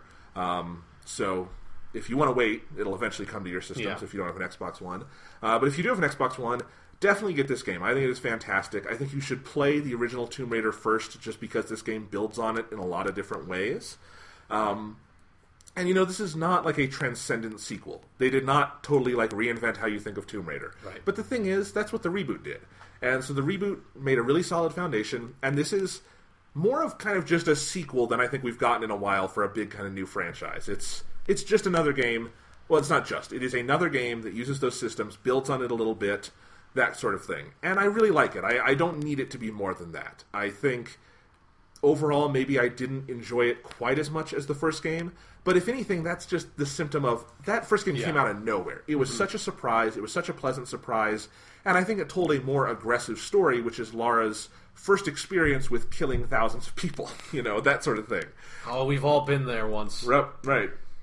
And so you can't recapture that. I mean, you just can't. It's kind of like the Metroid Prime sequels are fantastic, but nothing will top Metroid Prime 1 because it was a game changer. Yeah. Now, Tomb Raider was not a game changer, but definitely it was so new and it just felt so fresh, and like they nailed it. They made a really good Tomb Raider game. Yeah. And so Rise of the Tomb Raider does everything I think you would want out of a sequel, in that it brings back what worked in the original game, cuts out the couple little things that didn't. Like, it has, I think, fewer just gadgets overall, and I think that's good. Like, one of the things about the original Tomb Raider is that they couldn't ever have done anything like a New Game Plus, because it is so contingent on you getting new items.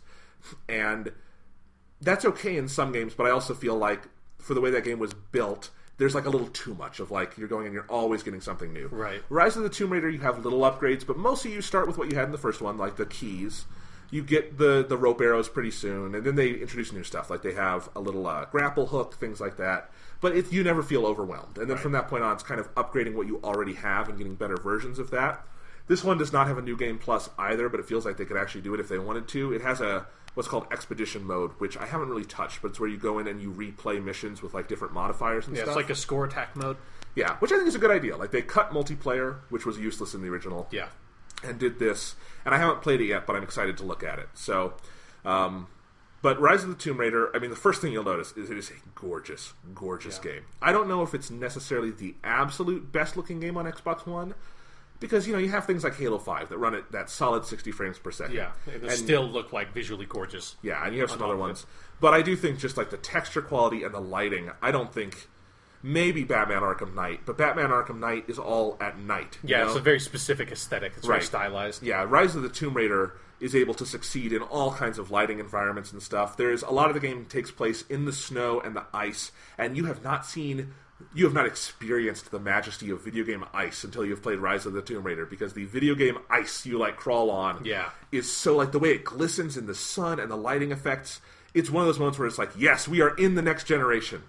And God, it took us 3 years to get here, but that looks amazing, and I love that. Yeah, and like the little bits of the game I've seen also have like there's some really, really impressive animation work I feel on Lara herself. Like she has like it kind of has some of that like Uncharted, Naughty Dog, like Last of Us style of sort of like pseudo idle animations of like when you come up against stuff, she like feels like she exists in the world and animates and reacts to things around her in much more subtle ways than most video games do. And I feel like it's even a step above. Again, I haven't seen a huge amount of the game, but I've seen some footage. I've seen you play it a little bit. And it does feel like that aspect of the animation is a step above what we've seen before. So it makes me excited to see like what Naughty Dog's going to do and how like that sort of like more focused single-player experience can bring to third-person animation. Yeah, absolutely. I agree with all of that. And, so yeah, really good looking. It runs at 30 frames per second, which is a slight drop if you consider that the Tomb Raider Definitive Edition, for PS4 at least, and PC ran at 60. But I get it. It happens. Yeah. And it's a rock solid 30 frames per second. Like, you don't get a bunch of stuttering or anything. It's very solid. And the game really doesn't need 60 frames per second to play well. It would be a nice bonus, but it's fine. It looks great.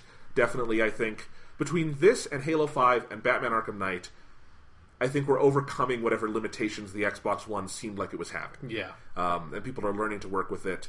And in a faster amount of time than maybe people had to learn to work with, like, the PS3.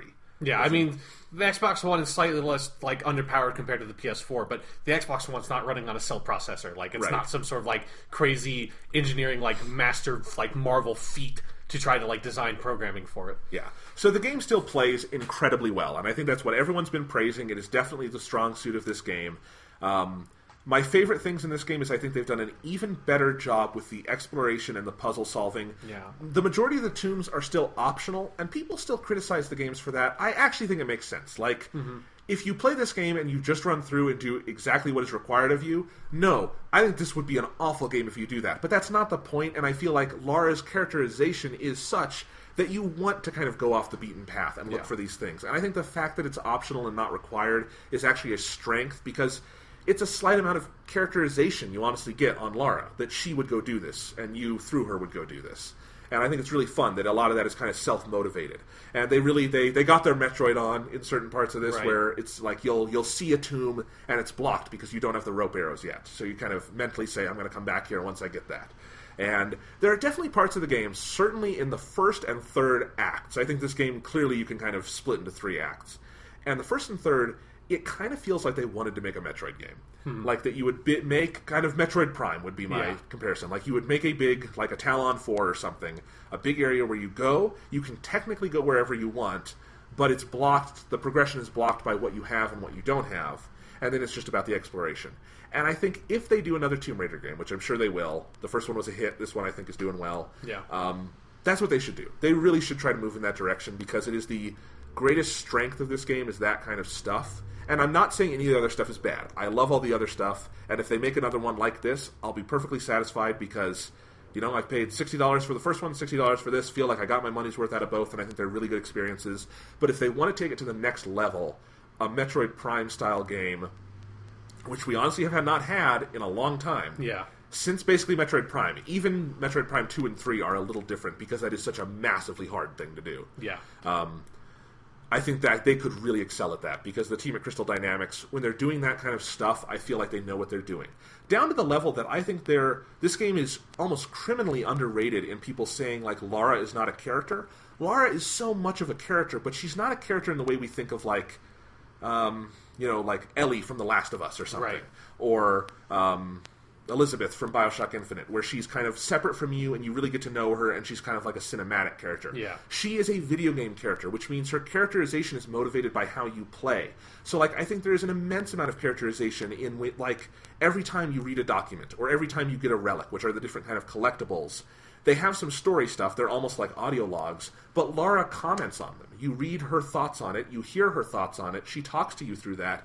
Like, every action you do, she has some kind of reaction for. And you were talking about, like, the idle animations. Yeah. All of that is part of it, and I think that's so smart. And that is also something they got from Metroid Prime. I mean, when Metroid Prime you do all the scanning stuff, you see little things that Samus has said, or you learn things about Samus, and that's how they characterize Samus in those, and it's kind of ingenious. Yeah. Because it allows you to keep Samus silent and make her a character. Now, Lara is not silent, but I think you get a lot of that through that. You get her flair for archaeology and for knowledge and all these things, and it's really smart. You just are so invested in it because she comes through in every action you do. Like, I'm at a point where I'm trying to 100% the game, so some of it feels like busy work, but for the most part, all of that collecting and stuff and the optional tombs, none of it feels like busy work because it feels like stuff, A, Laura would do, and B, kind of fleshes out that character.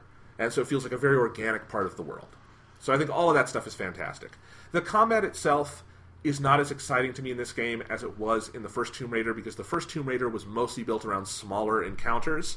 There's some crazy shit, don't get me wrong. Crystal Dynamics, they can do a set piece like nobody's business. They are really good at it. They could give Naughty Dog a run for their money. They are really, really good at that. But this game involves a full-scale civil war where, there's this evil organization that is trying to find this lost city. You're trying to find the lost city, and then you meet the natives there, and they are trying to, reclaim their homeland. And so you get involved, the second act of this game is almost all combat, and because it's on a slightly bigger scale, I think you start to see the cracks in that system, which is that the best weapon in the game is the bow and arrow. I always love using the bow and arrow. And then we get into encounters where the bow and arrow is effectively useless because you just can't shoot five guys at once. There are too many enemies at once. Yeah, and then it's like the assault rifle and the shotgun and pistol, they're fine. They're just not great. Yeah. You know? There's nothing... The combat is completely solid. There's nothing wrong with it.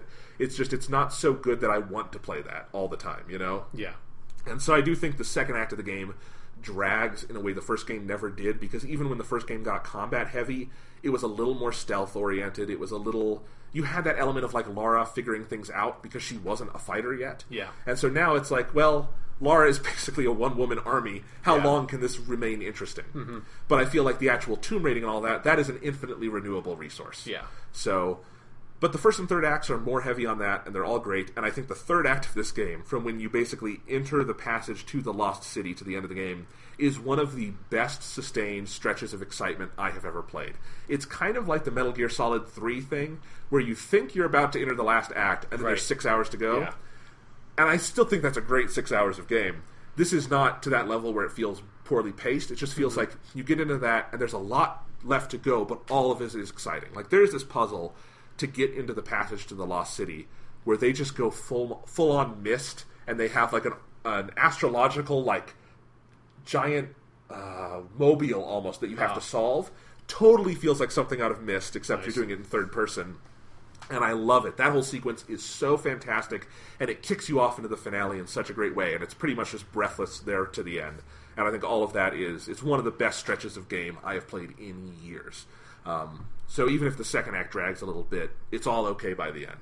The story itself, I think, is really good. I think it is better than the first game in some ways. This one has a real antagonist or pair of antagonists who are more interesting. The side characters that you're working with, there's this guy Jacob who leads the natives. He's a really interesting character, and I think your relationship with him is kind of fun. And I like how it fleshes out Lara, because this game is kind of like Indiana Jones and the Last Crusade, only her father isn't alive, he's dead. And he was searching for the source of immortality, just like Sean Connery was. Yeah. And now... Did he choose poorly? He did choose poorly. I see. But anyway, so he's searching for that, and Lara, after the events of the first game, where she kind of wondered if her dad was crazy, then she saw this supernatural shit. And she's like, no, he's not crazy. So this game is all about her kind of following his footsteps and trying to complete his work. And I like that this relationship exists between her and her father, but we see it through her eyes, where the father is dead, he's not in the game. We hear some flashbacks with him, but other than that, it's just about her kind of negotiating that lost father, and I think they do that really well. It's not the most insightful story ever told, but I don't need it to be that. It's a very good version of what it is, and I think it's very touching at points. And I like she has to make some decisions at the end regarding her father's legacy, and I think it's a good emotional kind of arc to hinge Lara's story on. So I like all of that.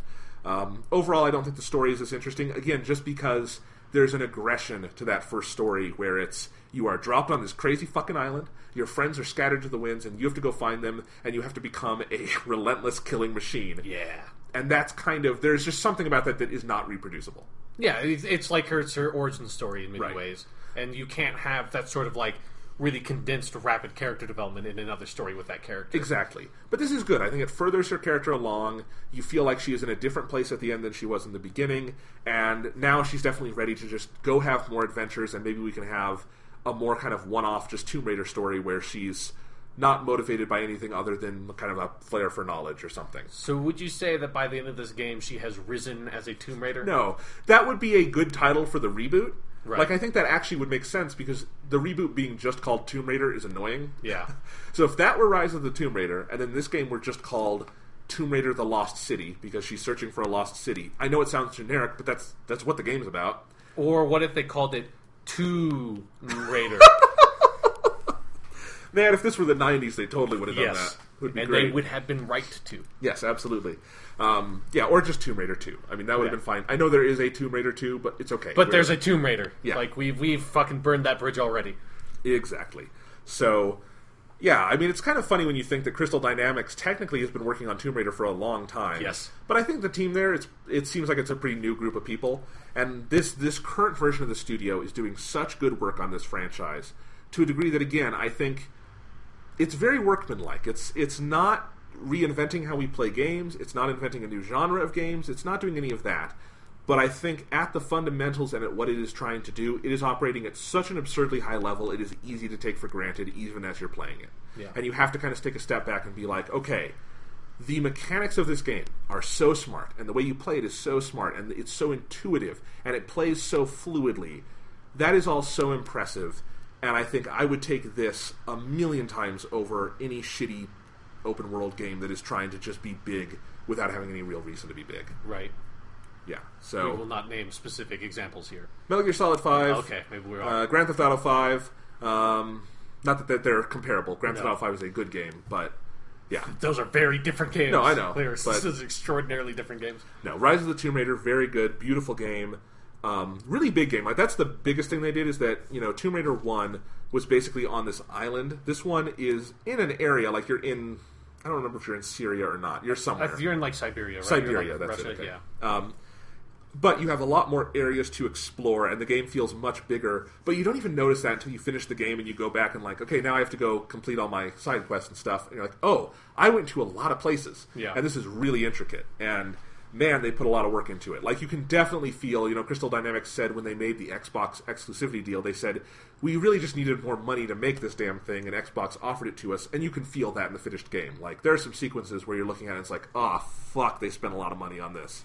Kind of like some parts of, I think, Halo 5 or Destiny. It's just like, man, they poured a lot of resources into this, but unlike those games at some times, this one earns it. Right. Like, there are some big sights in the end when you get to the Lost City, and it's like this underground area under all this ice, and it's some of the coolest stuff I've ever seen in a game. Cool. So, definitely, this is not a game that, like, breaks the mold, but frankly, I'd rather have a game that doesn't try to and does something good. Yeah, because you don't want... I mean, it's a weird thing with video games because I feel like, compared to something like movies, because everyone always compares video games to movies, like you can have long stretches where you have like lots of movies coming out that are just very good examples of the genre that they are in, and they're not like pushing movies forward.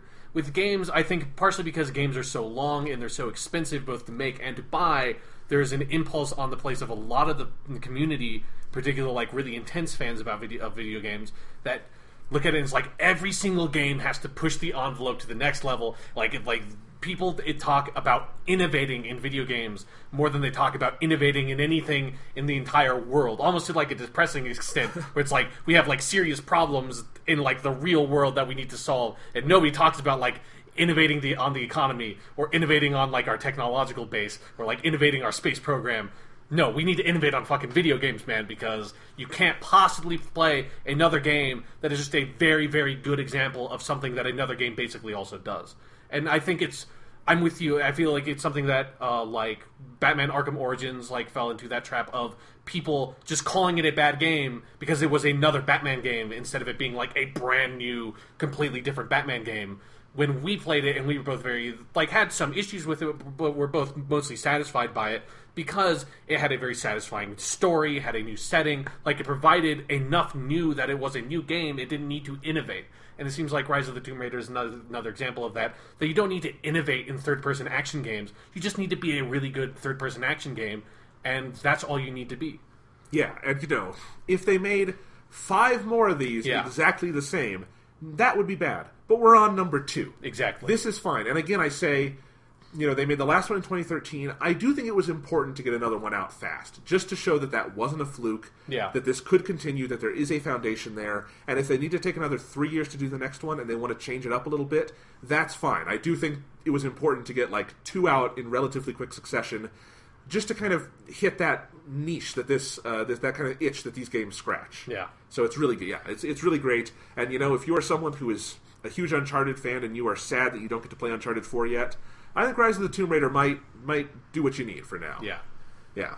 Because again, the complaints I was just having about the way that the video game community reacts to these kinds of sequels and these kinds of games, is that when you really think about it, there aren't a lot of games like Uncharted and Tomb Raider. There's kind of just Uncharted and Tomb Raider. There's not like there's a million other like shitty action movies that you can go see. It's like, no, if you want to play this kind of third-person action game with exploration and this really fun adventure story, you kind of have 2 choices, and you can very easily play and enjoy both of those. Yeah, absolutely. So that's Rise of the Tomb Raider, but let's go ahead and talk about the most hyped game on the planet. Yeah, the game that has sold ludicrous amounts, just insane amounts. And we'll have many things to say about that, because it's fascinating, but let's talk about Fallout 4. Yes. Alright, Fallout 4, I will say up front, I've played about 2 hours of this, and I know that's not much. So you haven't played the game yet, practically. I can contribute to this a little bit, because I've also watched you playing it. I've talked to my brother who's played it a lot. And I should say up front, this is a sequel to Fallout 3. It is also a sequel to Skyrim and Oblivion, in a sense. Yeah, it is the latest in the Bethesda GameWorks series of video games. And it's one of the really cool things about Bethesda, which is that they only put out a game every couple of years, but they have multiple franchises. I mean, they only put out a game every 5 years. A couple is but they put the work in, and when they Yeah. put it out, it is a Bethesda game, and it's not always in the same series, so it feels like you're always getting something new within an evolving paradigm. Yeah. But I've never played a Bethesda game. I am going to play Fallout 4. I will make myself play this game. But I never really got into Skyrim or Fallout 3. Not because I wasn't interested. It's just there were other games out at the time I was more invested in, I guess. Right. And, they're kind of daunting games. They are, yeah. And Skyrim came out, again, 5 years ago. It's been a long time. It has. And they're daunting, and that's why it always surprises me that, Skyrim and now Fallout 4 have sold as well as they have, because they're not casual experiences. No, it's not Call of Duty. You don't play it for a weekend and go home. It's your life. So, Sean, Fallout 4 has become your life. Yes. How are you enjoying your life at the moment? It's so good, man. I'm having so much fun. Because, again, it's something where, again, it's been 5 fucking years. It's been so long since Skyrim came out, and I've been a big fan of the Bethesda games since Oblivion. I've tried to play Morrowind a lot, but there's a lot of different design decisions and restrictions about how that game was made and when it was made that make it very hard for me to get into. I know there are people who are fucking crazy about Morrowind, and I think those people are crazy, just bar none. But yeah, I hopped onto it with Oblivion. I played a lot of Oblivion. Then Fallout 3 came out. Played a lot of Fallout 3. I also went back and played the original Fallout 1 and 2, which are very different games. They're tactical RPGs. They're very interesting, but they're very old. And they're basically only PC games. So I played those as well. Those are not Bethesda games. Bethesda got the rights to Fallout when they made Fallout 3. And then I played Skyrim, loved Skyrim, and I basically feel like every time they have made a game, they have gotten better. And even though Elder Scrolls and Fallout are very different universes and they bring very different things to them, Bethesda does, there is an evolving lineage, as you talked about, Jonathan, of that there's a very specific style of open world game that Bethesda is interested in making, and they kind of only make that kind of game. Yeah. They're the only people who make that kind of game. And so even if the setting changes, and thus with the setting, with Fallout or Elder Scrolls, some different mechanics have to change, the core sort of design and the core desire of what they want to elicit from the player with the games feels very similar. And so every single time I feel like they have gotten better with these games, and I think that trend has continued with Fallout 4. I mean, obviously, I'm only 22 hours into it, which is like I have to say... I love that you can say that. I have to say only because in the scope of probably how many hours I'm going to put into this game total, like that's not a lot. I mean, across 2 different characters, I put in over 100 hours in Skyrim, and that was over the course of several years, but... Like, these are games that you spend a lot of time playing because there's a huge amount of content. There's a lot of stuff you can do. And so, like, I'm not sure... Like, I'm sure Fallout 4 is a game that we are going to come back to multiple times on this podcast because it's something that I'm going to keep on playing. But as of right now, I can say if you are someone who is a fan of the Bethesda Softworks games, like, you should get this. Like, it is a really, really good version of one of those games and a very strong step forward for them in a lot of different areas. And I guess, like, the main things that they've improved in this game that were not great in Fallout 3 in particular are the combat, which the combat's not, like, amazing. It's not Destiny. It's not Call of Duty. It's not Halo 5. It's not that kind of first-person shooter experience. But I can confidently say that this game plays like a first-person shooter. I can't really say that about Fallout 3. Because there is this VATS system in the game, which in Fallout 3, basically, you would press, I think it was left bumper, and you would stop time, and you would queue up attacks like that would like target in on people, and all that would be based on like your stats, and so you'd like stop time and analyze someone and be like, oh, 67% chance to hit them in the head, and then you, based on how like much agility stat you have or something, you can queue up like 4 hits. It was sort of a mix of the tactical combat that the original Fallout games had with the like first person gameplay that the Bethesda games have. But the core, like, outside of using that VATS targeting system where all the stats came into play, just walking around and shooting at people was terrible in Fallout 3. It was really bad, and it was so bad that you had to rely on the VATS system to make it through the combat in the game. Like, it was... I think if you tried to do a playthrough of Fallout 3 or Fallout New Vegas, which uses the same engine, without using VATS, you would be a fucking maniac, because that combat's really stiff and just not satisfying or interesting in any way. Here, it just feels like they have made the effort to make it play like a first-person shooter, even if it doesn't play like an amazing first-person shooter, because with all the different variables they have to account for, it kind of can't, with all the different weapons you can have, all the different enemy types you are fighting, and all the like the variables in the environment that the enemies have to account for with their AI. Like, you're not going to get, like, really interesting AI opponents in this game if that's what you're looking for. Like, you're not going to get the best, like mobility and stuff like that. And the frame rate is fairly rocky in this game. It's not terrible. There are a couple of areas where it dipped pretty bad for me. But overall, it sticks around 30 frames per second, but the frame rate's not consistent enough to make the shooting feel amazing. But it does feel good. Like, it feels satisfying. Like, I'm not... like slogging through combat the way I felt like I definitely did in Fallout 3, and even in Skyrim, where the combat was very simplified and thus was a little bit easier to sort of like touch and not really think about it much.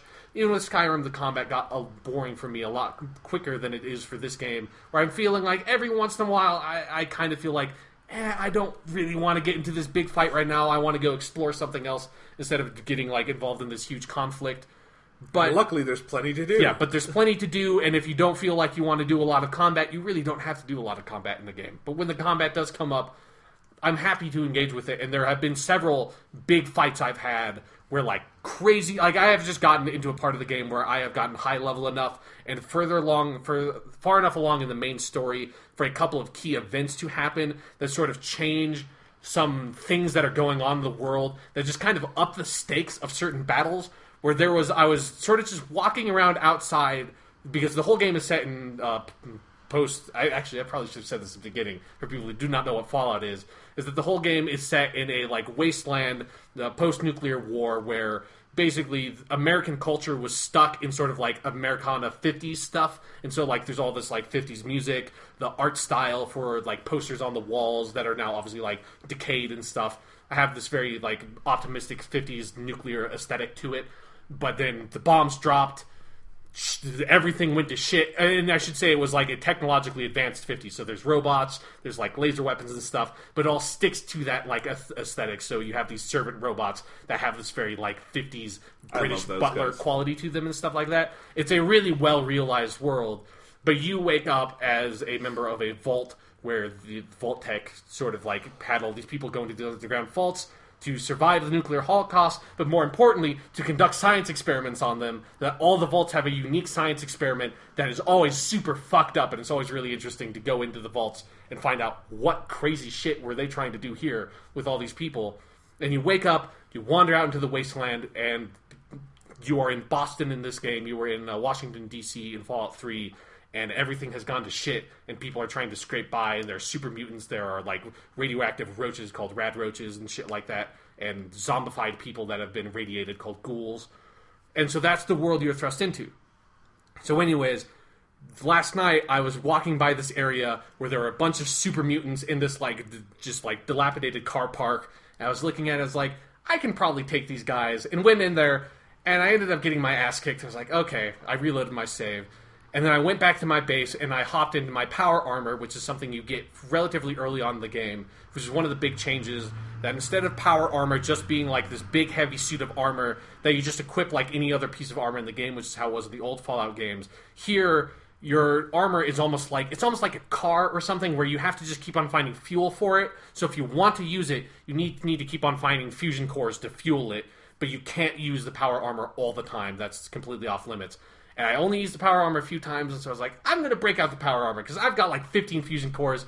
Let's just do this. So I warped back to my base, hopped in my power armor, like, and I put cool, like, hot rod flame paint job on it, too, so it looks really cool. And then I warped back to the car park, and when I warped back to the car park, about a day in game time had passed through the fast travel system, and when I got back there, this one faction called the Brotherhood of Steel was basically raiding that super mutant camp.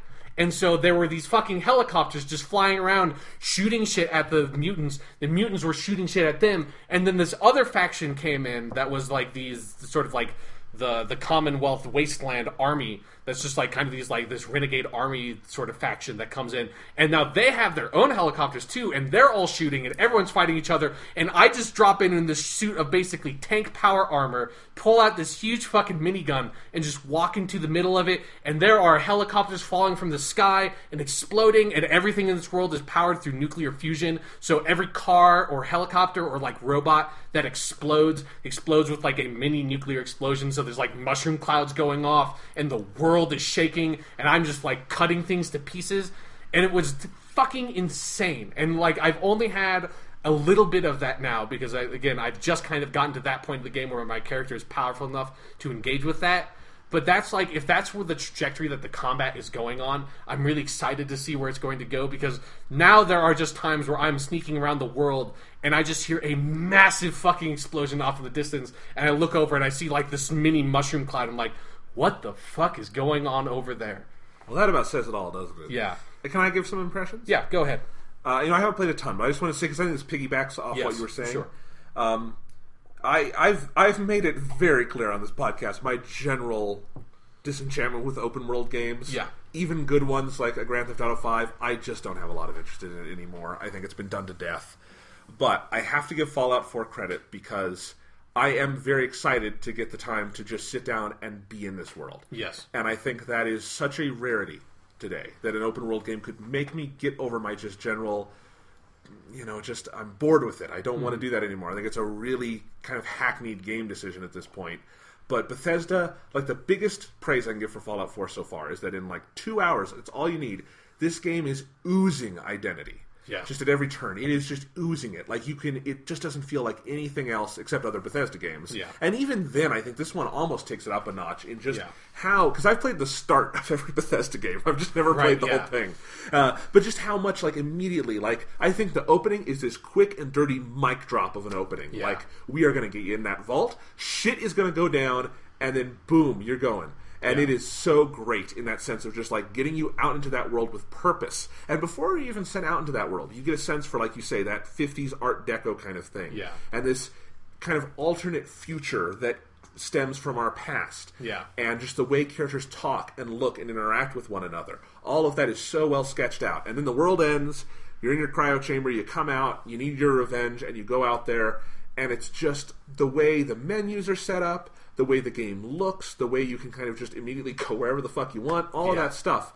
It is like nothing else, again, except other Bethesda games.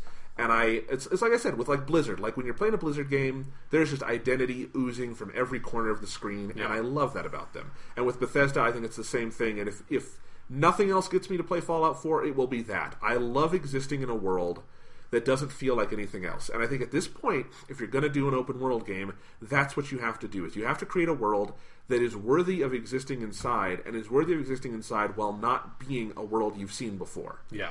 And so even though there is a Fallout 3, and I've played a little Fallout 3, and I've seen a lot of Fallout 3, obviously, because it's iconic. It's kind of like Citizen Kane. Even if you haven't seen Citizen Kane, you know Citizen Kane. Yeah. I think that's Fallout 3.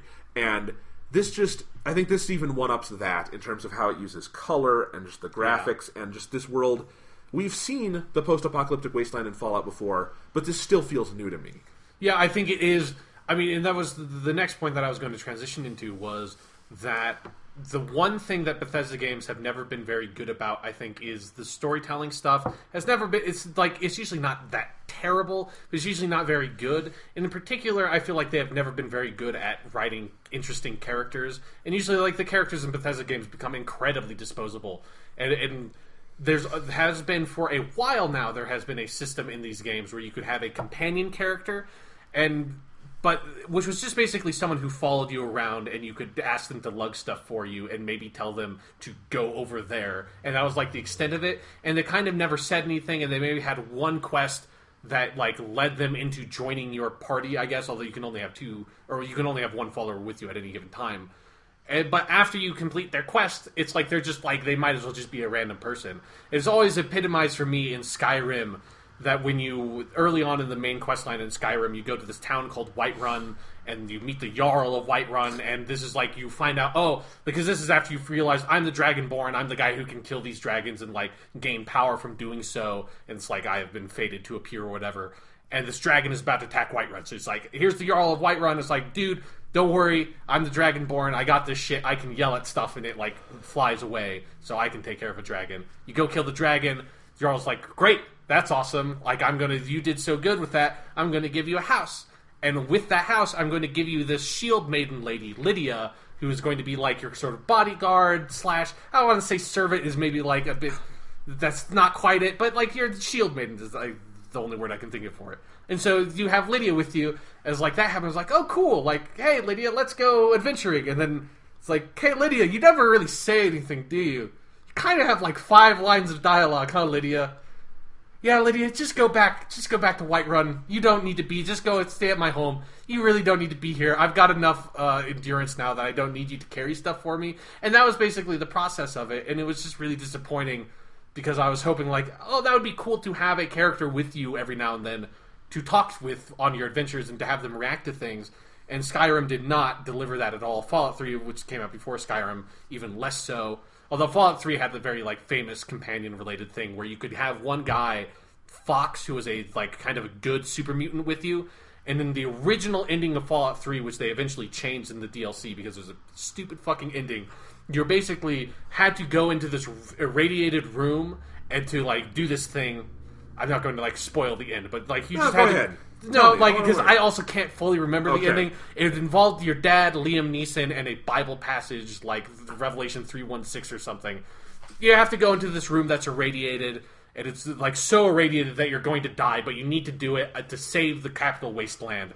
So you go do it, but if you have Fox, the super mutant, with you, which you probably do because he's the last companion you find in that game, since he's a super mutant, he's immune to radiation. And you can't have him go in and do it for you. It's like, no, let me, Fox. I will go. The squishy human will go in and basically press this button in this fucking room flooded with radiation, like fucking end of Star Trek 2 style with Spock. But let's not have you, super mutant immune man, go in there and just do it, and you'd be totally fucking fine. And so that was like, that's an example of how the companions were so shitty in those games. It just wasn't a priority. Yeah, and it just felt like they never existed, really. Like, they just, like, were kind of half there, but they were never really characters. They never reacted to anything. And you could never, if you had them with you, you could never do anything useful with them or specific with them based on their character. Fallout 4, so far, I have been immensely impressed with how far they have come, not just with the companion system, and I'll go into detail with how they've improved that, because I think it's incredible. not incredible in the scope of all video games, but incredible in the scope of Bethesda games, which again, nobody makes games like them. But not even just that, but the character writing in general and small character moments that you can encounter. And I think my favorite example that I thought was just a beautiful, incredible moment was when you go to Diamond City, which is sort of the main big metropolis area of the town. I mean, it's not actually big. It's really cool because they basically, in the post-apocalypse, they built a city out of, I think it's Fenway Park that's in Boston, so basically the baseball stadium in Boston. Wait to go there. And they just built a town in the middle, and there's this whole thing where like people who live high up in the stands are like the rich people, and the people who live on like in the diamond that are is really brilliant. poor. It's really great. It's a fantastic idea and setting. But when you go there, I just wandered into this random schoolhouse where there was this old guy teaching children, and he had this handyman robot with you that was programmed with a female personality. And you can talk to them, and I was talking to them a little bit, and I realized, oh, the female handyman robot, she has a crush on the teacher guy. And you can talk to him, and I created a character that has a high charisma stat, because I always like to be able to persuade people if I have the option, and not like just solve every single problem by shooting people. Although I tend to solve a lot of problems by shooting people. But with my charisma stat, you're able to persuade her to confess her feelings to the teacher. And I just did that, and I was like, well, that's a cute moment. And it's like, the voice acting is pretty well done in this game. It's like, that's cool, because I just wandered into this. It's not like it's a quest or anything. I just kind of did it. Walked away, went away, like did some other stuff, came back later, and near the entrance of Diamond City, there's this small church that's kind of like outside, and you walk in, and they're getting married. It's like this really beautiful little moment. That warms my heart. Yeah, that it's just like this robot and this guy, that have been working, because it's a really cliche romance story that's like, it's cliche on purpose because it's really weird because with the robot. But it's like they've been working together and they both clearly have feelings. It's basically like The Office with Jim and Pam, but with a guy and a robot lady. And you just like hook them up, and you just walk in and you see them get married, and they come up and they thank you, and it was like just this small moment that nothing in the game prompts you to like go do that. Nobody tells you, hey, I hear that robot has lots on that teacher, maybe you should solve this, I'll give you $500 if you do it. Like, they don't do something like that. They don't gamify it in any way. You don't even get experience for that happening. I mean, I guess you get experience if you make the charisma check, but you do that for every time you make a persuasion check in the game, and it's like 16 experience. But you just walk in and it just happens. And and the game is full of little tiny moments like that in a way that Bethesda games have never been very good about doing, because Bethesda games have always had very interesting settings and interesting like castles and dungeons and caves to explore. This is an interesting world to go out there and see what's out there. And it's one of the reasons why Fallout's a great setting for them, because there doesn't have to be a lot of people out there, because they're not that good at writing people. But this time, I don't think it's amazing in the scope of what like other video games have done with writing characters, but I think it's a really strong point of this game and a strong step forward for them. And then also, that leads me into the companion characters this time around, I think are really well fleshed out. I've already found several of them, and I've mainly stuck to this one character, Piper, who you find relatively early on, she's basically like Lois Lane, only in this post-apocalyptic world where she's this like journalist reporter who's like really out there to like find the truth and expose the corruption in Diamond City and stuff like that. And if you just have her tag along with you, you go out into the world, and you can have her like lockpick things for you, which is interesting. Several of the different companions have different of their own sort of skills that they are good at. So you find like one guy who's very good at hacking. So if you aren't very good at hacking terminals, you can bring him along with you and have him hack stuff for you, which again kind of goes back to the older games where you had characters with you that clearly would have been able to do things, but you couldn't ever ask them to do stuff. This, they feel like really fully featured, and you're not standing here with a robot beside you and not able to ask the robot to go hack the terminal that the robot clearly very easily would be able to hack. So this, you can do that, so they're useful in a gameplay sense. But also, I was in this one area, just to give another anecdote, because it's like, that's what these games are, is they're just full of anecdotes, that I just wandered into this area that I think might be related to a quest based on items that I picked up there. But I basically wandered into an old comic book, like, publishing kind of, like, shop, this building, and you wander in there, and it's full of memorabilia for, like, a fake version of The Shadow, and it has, like, even a fake sort of Orson Welles-ish radio play version that if you're in that area you can listen to. and you're just walking around and you see all this memorabilia and you hack into these terminals and you find all this stuff where they're talking about how they're making a movie adaptation out of this character, and like the original author of the character was very unsatisfied with the casting, and it's like, well, the radio version of this character is the definitive version of this character. We have been casting this woman for 15 years. It's like, and she looks the part, like, and you have this like other scummy movie producer that's in the email is like, no, like we have to like sign this lady because she's got the star power. It's like, she doesn't even have the right hair color and build. She's like 20 years too young, and it's like it's a really great little story that you piece together through emails, which is something that, like, building that story into the environment is something that Bethesda has always been good about. But the best touch is then I, like, found this cool hat that was, like, a prop for the character that they made for the movie, and Piper, like, commented on it because she was there with me, and she said, like, a couple of lines of dialogue. It was, like, it seems like such a small thing, but for me it was, like, revelatory for these games of, like, she actually feels like she is there. She comments on what you do. And this, like, small little side thing that I just stumbled into, she had unique dialogue, like, tailored specifically for the event. Or, like, when I wandered into the library, that I don't even think there is any quest associated with the library. I just wandered in there to see what was in there. And she just had a line of dialogue saying, it's like, oh, man, look at all these books. Like, I would love to be able to stay here and just be able to read all these books and find out about the world before the bombs drop. Because, of course, she would be fascinated by it. Yeah. It's like little touches like that build character into the world that's beyond just what's the setting, and that also your relationship with those characters can develop in interesting and natural ways, is a huge step forward for these games in my mind, and gives me personally a piece of something that I've always wanted these games to deliver and have just never really been quite there. And so it's really gratifying for me personally to see them take this step that I've always really wanted them to take. I think it's so important, as you say, because the real test of these Bethesda games is what their legacy will be. Mm-hmm. Because I'm going to use Skyrim just because it's the most recent one and the biggest one sales-wise. Yeah. I can't think of an analog of like an American game that inspires the kind of enthusiasm and love that Skyrim does. Yeah. Across such a wide and diverse demographic of people.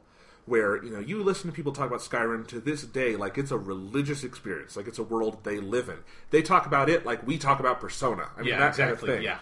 And I can imagine Fallout 4 giving them all of that, and then more, because that character connection is yet another thing to kind of latch onto and flesh it out. And I think that's great, because the more Bethesda can kind of draw people into that world the way they do, the more they are perfecting on what their identity is. And it sounds like they've managed to add character and stuff into these games in a way that is organic to their identity. Like, I've been talking to my little brother, who's a huge Bethesda fan. He's played all of the ones from the last generation, and he loves these games. And he was really kind of taken aback by how much character there was in here. And he's like, I really am enjoying it. Because, like, Fallout has not been his favorite thing. He likes the Elder Scrolls more than the Fallout series, which I totally get. They're two very different settings. Definitely, for sure. But he's more into Fallout 4 than I think he was even expecting, and I think that's a part of it for him. Yeah. And that's really cool. Just, I can imagine in, 5 years' time, people will be talking about those little moments you're talking about right now in that same kind of religious experience kind of way.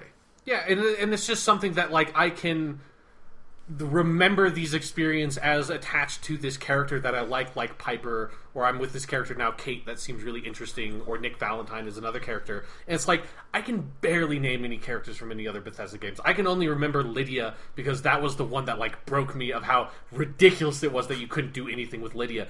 And it's like, There's Patrick Stewart and Sean Bean as they're voicing their characters. I think Martin is Sean Bean's character's name in Oblivion. I can kind of remember that just because I remember the celebrity voice casting. It's like, I can't remember characters in those games. But, like, and obviously, like, this is, like, fresh in my memory because I'm playing this now. But, like, I feel like I'm building these relationships with these characters and they're interesting. And this, again, like you said, it's another point with which I can sort of attach myself to the world and get invested in the world. And I guess one other point that I think we should wrap this up soon, because, again, this game is going to come up on this podcast more over the coming weeks. There's two more points that I want to say. Is that, one, another system in the game that I think is amazing, that I kind of wish was getting a little more attention, because I think is the best I've ever seen this done, is the gun customization, or I guess the weapon customization in general, because you can do it with like melee weapons as well, but I've been focusing on like sort of bullet-based weapons with my character. I think that system is great. It's better than I've ever seen it implemented in any other game. It's like hugely customizable. It's something that when in Metal Gear Solid 5, if you get the gun customization in that game, it's like what you thought that was going to be, but then that ended up just being a way to put silencers on guns that didn't have silencers, and that was kind of it.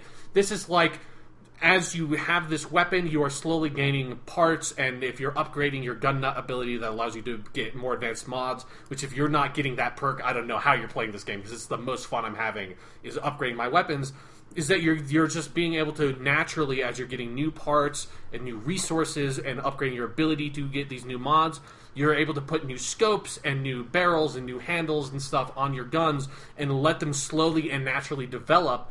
And so that when, I started with this one pistol, is a pistol you find very early on. It's not the 10mm pistol, is the first gun you get in the game, as it is in all Fallout games. But you get this other pistol called a pipe pistol, which is basically like this pistol literally fashioned out of like rusty pipes. And I slowly upgraded that and eventually was able to turn it into a rifle, and then I was able to put like a reflex sight on it. I was able to put a drum magazine on it. I put a bayonet on it. Then later I took the bayonet off and put a silencer on it, and then you can make it fully automatic or keep it semi-automatic. You can change what ammo types it uses, which also has different effects. I mean, there's not a huge amount of customization down that area. You can kind of make like one adjustment and say this uses 50 cal rounds, or this uses like .38 or whatever. But it's not like it's just, it feels so gratifying that like I'm feeling really attached to my weapons in a way you really don't in these games, because you usually just like in Skyrim, you have a steel sword, and then eventually you find a silver sword, and the silver sword is just better than the steel sword. Then eventually you find the glass sword. The glass sword is better than the silver sword. Eventually you find the Daedric sword. The Daedric sword is the best sword in the game, and you're done finding weapons, and then you're just kind of enchanting it, and that's whatever. This, like, you can find weapons that your enemies drop and take mods off of those and put them onto your guns that you already have and stuff. It's just a really, really fantastic system that I think should be getting a little bit more attention, because I do think it's something that I've been having a huge amount of fun with that has really helped me enjoy the combat even more, because I feel a personal attachment to my weapons, and my weapons evolve so the combat feels different, because I feel like every time I go out there I have like a little something different on my gun that changes up how I approach combat and stuff like that, and that's been a lot of fun. That's awesome. Yeah. You showed me like your fucking ghetto rifle the other night, and yeah, it was so great. The best part of it is the scope that you can get on it that is literally just like a little, like, it's basically like a tin can with like the top and bottom pushed out, and then like two screws screwed into the side of it to make like a kind of like a pointing in the middle, and you aim down that scope to shoot at stuff. It's really good. I mean, that's what I mean when I talk about a game oozing identity. Yeah. Where else are you going to use your fucking tin can rifle? Yeah, it's really... I found a better kind of rifle that I upgraded to that is a more sort of legitimate gun. I'm kind of sad. It's like, I could keep on upgrading the older one, and it would never be quite as good as this new gun, but it would be still viable in combat, but I had to move on eventually. But anyways, the last point I just want to leave off on is something that I just feel like you need to say with all these Bethesda games. Just assure people that this is as good as those games have been, and if you want to do what's fun of those games, you can do it here, and it's a tremendous amount of fun. Is that if you are ever bored and you're playing one of these Bethesda games and you feel like maybe you're overwhelmed with quests or you're not sure what you're supposed to do, just stop, pick a direction, and start walking in that direction, and eventually you're going to find something interesting and explore that and just have fun for like 5 hours and just get lost in the world. I have done that several times. I do every time I play one of these Bethesda games, is that like when you just feel overwhelmed with how much is going on with the quest log and stuff, because you get bombarded with quests eventually in the game. It's just, you just stop, realize you're never going to play every single quest in the game. You don't need to. Just stop and walk out into the world and see what's out there to explore. And that's what's fun about these games, and this game has that in spades. So absolutely. Can I say one thing? Sure, go ahead. So, all that in mind, totally true. Do be warned, if you have not played a Bethesda game before, right? Fallout 4 don't give a fuck. No, yes. Fallout 4 is one of the most unforgiving and like least handholdy AAA titles I have ever played. Like, even less than like when I've tried like Fallout 3 or Skyrim, this game does not bother introducing pretty much anything to you. Yeah, I feel like this game basically assumes that you've played Fallout 3, which based on how Fallout 3 sold is not a like unfair thing to think, but it's not unfair, but given that Fallout 3 sold better than Oblivion, and then Skyrim sold better than Fallout 3, and then this is selling better than Skyrim, there's always a new audience for these, and I'm one of them, and I'm a pretty big video gamer, so it happens. You know, there are just gaps in your knowledge, and you start with this and it's hilarious. Like, this is not a criticism. The game is what it is, and I love that it is unabashedly hardcore in what it's doing. But at the same time, like, if this game could just tell you to go fuck yourself, it totally would at certain points. Of like, you don't know how to pick this lock? You can go fuck yourself. That's basically their reaction, because I got to, like, an hour in, your first quest, I'm trying to get that fucking power suit, you have to go pick a lock, I got my bobby pins, they gave me my first set, I go do it, it does not tell you how to do it, I have no idea, I just break all the bobby pins, and then I'm like, well, fuck. Yeah. I went back to where I found the first set, there's no more. And I'm like, I have no idea how to break this fucking door. And then I went back to Tomb Raider, because it's like, I'm going to need to take some more time with this. Like, down to the level of, like, you're a Pip-Boy, which is everything. Yeah. They don't even tell you how to activate that thing, and it's the B button, which is, like, the last button I would expect to activate that. Yeah. Like, I feel like it should probably be on the back button, but whatever, it's fine. Is that how it is on PS4, too? It's on Circle? Yeah. Okay. Because the touchpad button is to go into third-person view. Okay, yeah. That's what it is on Xbox One, too. So anyway, I just found that kind of odd and kind of funny. And then you get into your Pip-Boy, and you are left to your own devices to explore that thing, even though your Pip-Boy is like a game in and of itself. There's so much shit in there. And I should say that it's not even just because when you told that to me yesterday about the lockpick thing, I was like kind of shocked, because I never even thought about the fact that they don't even explain the lockpicking mechanic, because I've been playing these games since Oblivion, and they've been using the same lockpick minigames since Fallout 3. So literally for the past 10 years, I have been doing the same lockpick minigame and haven't even thought about that. Like, oh, that's right. Like, they do have to, like, in case someone has never seen it before, like, it's not like you're just going to automatically know how it works. Because they do, I should say, there's a little screen that says, use the left stick to move this, right stick to move that. Yeah, that pops up all the time. That's not enough. Like, really, that first lockpick should be something you can't fail. I mean, in traditional game design, it should help you through that instead of being like, you can go fuck off, which is basically what they tell you to do. And again, not a criticism necessarily. I do think it's very uninviting to newcomers in a lot of ways. There's just a lot about the combat and the crafting and all this stuff where it assumes a general base of knowledge that I don't necessarily think it should assume. But yeah, I mean, I'm definitely, I have to wait until I can just take a day and just play a lot of Fallout 4 until I get the hang of it and then have fun with it. But there's a learning curve here that is immense. Yeah, it's definitely a fair criticism, but then at the same time, like, if the game is so dense with mechanics that if they actually tried to tutorialize the game properly, like, you would be spending like 5 hours. It would be like Assassin's Creed 3, where it feels like the whole game at some point has just been the tutorial. No, and I totally get it. It's just those little things where I find it amusing more than anything else. It doesn't make me angry. I just think it's kind of, I mean, you don't see that anywhere else. You just don't. Like, you don't, even, Assassin's Creed Syndicate, I'm sure, it will explain how to fucking, do your free running and all that stuff. Yeah. Even though we're on, like, the 10th Assassin's Creed game. I think it might be more than that. Yeah, we might be more than that. But whatever we're on, like, it doesn't just assume a base of knowledge. And I just think that's kind of funny that Fallout 4, no, it's been 5 years since the last one. We don't care. You're going to figure out how to pick that lock on your own, goddammit. Yeah, no, and it actually, that reminds me of something that is maybe a general warning for people who are just starting out. I would say save often and save in multiple files in this game, because I have not personally found any like catastrophic bugs. Like, you've seen the normal stuff of like, oh, that guy just like disappeared from the world and nothing happened. Like, he's just gone. I don't know. He fell through the world. He's just gone. I don't know. Or you are just standing halfway through the stairs, like your body has descended, like your legs are through the bottom of these stairs, but your torso is coming out the top. I don't know how that happened to you, Piper. I'm just going to leave this fucking room and hope that you like respawn over here so that you're just not stuck in the stairs for all eternity. So like, I've run into a couple of those sort of small conventional bugs, but these games are so huge and have so many variables that they are very buggy, they are very janky, and so you want to save a lot, save in multiple files, just in case you do run to a situation where like a quest objective has been bugged and you can load to a point where it hasn't been. And I should say, one thing that I really have to commend them for on the console versions of the game is that they have put in, if you just hit start, and like the top menu option is a quick save option that just like makes it quick save, and every time you go into quick save it overrides the previous quick save, and it is a quick save. It takes like maybe half of a second to do. I think that is fantastic. Most console games do not have something like that, even though a lot of them need to when they are big RPGs like this.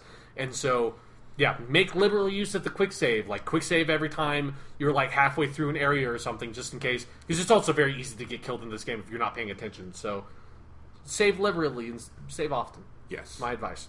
It's just good advice for life. It is. If only we could. All right, Sean. Fallout 4, very good. Rise of the Tomb Raider, very good. Yes. Cloud in Final Fantasy VII, very good. Sure, yeah. I don't even know how to, like, Smash judge Bros, that. yeah. No, I'm just Insane. kidding. Fucking crazy. This week's Doctor Who. Sleep No More, written by Yes. Mark Gatiss. And sadly, the first episode of the season of this Doctor Who where we can say, not very good. Yeah. The other shoe had to drop eventually. Eventually, there had to be a not great episode this season. I want to start on the positive, though. Yeah. Is that okay? Yeah. Because we're in such a positive mood on Doctor Who, fuck it. I'm not looking for the negatives. Yeah. And I think the thing is, if you put this episode in a lesser season of Doctor Who, you kind of wouldn't bat an eyelash at it. Probably That's not, yeah. kind Like of my a season view. 2 kind of thing, yeah. Season 2 or even season 7 or season 6 or something. Yeah. Like, where it's really good but not necessarily great or transcendent. It just, because I don't think this is a bad episode, I don't think it's a great episode, I think it's kind of in the middle, it's got some problems. I also think it does some things really well. Yeah. So I'll say this. Sure. I always worry when someone's going to do a found footage thing. I thought this was a really clever use of the found footage format. Yeah. I think Mark Gatiss has some really funny stuff in the script with, spoilers from here on out, as usual. This is the 9th week of doing this, you get it. Yeah. Where, like, you get to the middle of the episode and the Doctor realizes, here's the one thing we're missing, it's the cameras. And I think they make kind of a clever use of, like, that is always the stupid thing in found footage, is that everyone has a fucking camera, and they're using it for reasons that make no sense. Yeah. And in this one, you are thinking the same thing as the Doctor, like, where are the cameras? Because that's what you're conditioned to do in a found footage movie. Yeah. And now they're not there, and that becomes this part of the plot. And even though I don't think the plot holds together all that well... Not really, no. I think that's clever, and I think it's overall the episode is actually a fairly good deconstruction of found footage movies and why they're kind of silly, and I like that. And I think technically it is done so fucking well, better than most found footage stuff, where the cinematography is still interesting. It's this very kind of verite style. When it's doing eyeline shots, it really feels like you are looking through someone's eyes. Yeah.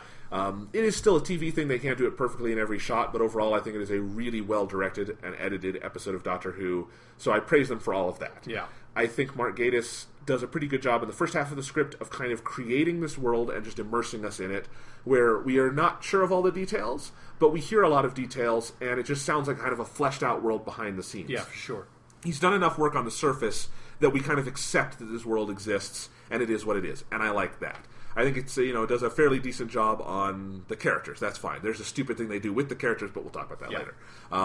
I think the stuff with the Doctor himself, Peter Capaldi, this is the first episode of the season that I feel doesn't challenge him immensely. Yeah, it feels very conventional the way he's asked to do. But I'm okay with that. Yeah. Like, again, they've earned that. They've earned just a normal Doctor Who episode where he has to come in and do the exposition and be the Doctor. It makes you realize, like, how intense the Doctor stuff has been, particularly this season. Yes. Because, like, it is something where this feels like a very normal episode of Doctor Who. Like, over Halloween, I rewatched a bunch of horror-themed Doctor Who episodes for fun. And, like, I watched Midnight, which I think is one of my favorite episodes of New Who. I think that episode is fantastic. It's the one with David Tennant on the train. It's like a Twilight Zone episode. Yeah, it's sort of like this, like, weird bottle episode where everything's more or less set on that one train. And it's I think that's the scariest episode of Doctor Who there is. Like, I think that was legitimately really unsettling. High praise from Sean. Yeah, but like that episode, it was like something that kind of struck me about it because we were like in this really intense season of Doctor Who. Is that David Tennant's like he's the Doctor and he's just playing he's just normal, like it's just the Doctor in a setting and he's just doing stuff that the Doctor does, and it's not like this season. Like the Doctor has been given such intense material with like operating like opposite Davros, like all like the really intense emotional stuff that was in The Girl Who Died, like the discussions about immortality in The Woman Who Lived, and the Doctor like having to discover his own answer to these questions that he hasn't figured out yet, and then like obviously there's a speech at the end of the Zygon inversion that's just like the highest point of that. It's like this really fucking like they've been asking a lot from Peter Capaldi, and he has been fucking nailing it every single time. That when you just get a normal episode of Doctor Who for the Doctor, like this episode, it almost is kind of shocking that you remember, oh yeah, like he doesn't have this like really intense emotional like philosophical conflict every single episode, because that's insane. You can't expect that from this TV show. Yeah. And so I think he's used well here, though. And for sure. I think overall, like, because this season has been so well paced in the most kind of understated way possible. But I think they've earned doing kind of a normal episode of Doctor Who. But even then, I think this really fits with the overall Season 9 idea, not thematically, but more stylistically of, let's take a kind of standard Doctor Who story and do it in a way that makes us look at it differently. Yeah. Is Sleep No More 100% successful? No. No, but I really do appreciate that they're trying to do that. And I think the found footage thing and the way they work it into the story is clever, and I like how it works, and I enjoyed the episode. I think parts of it are unsettling, parts of it are stupid. We'll talk about that.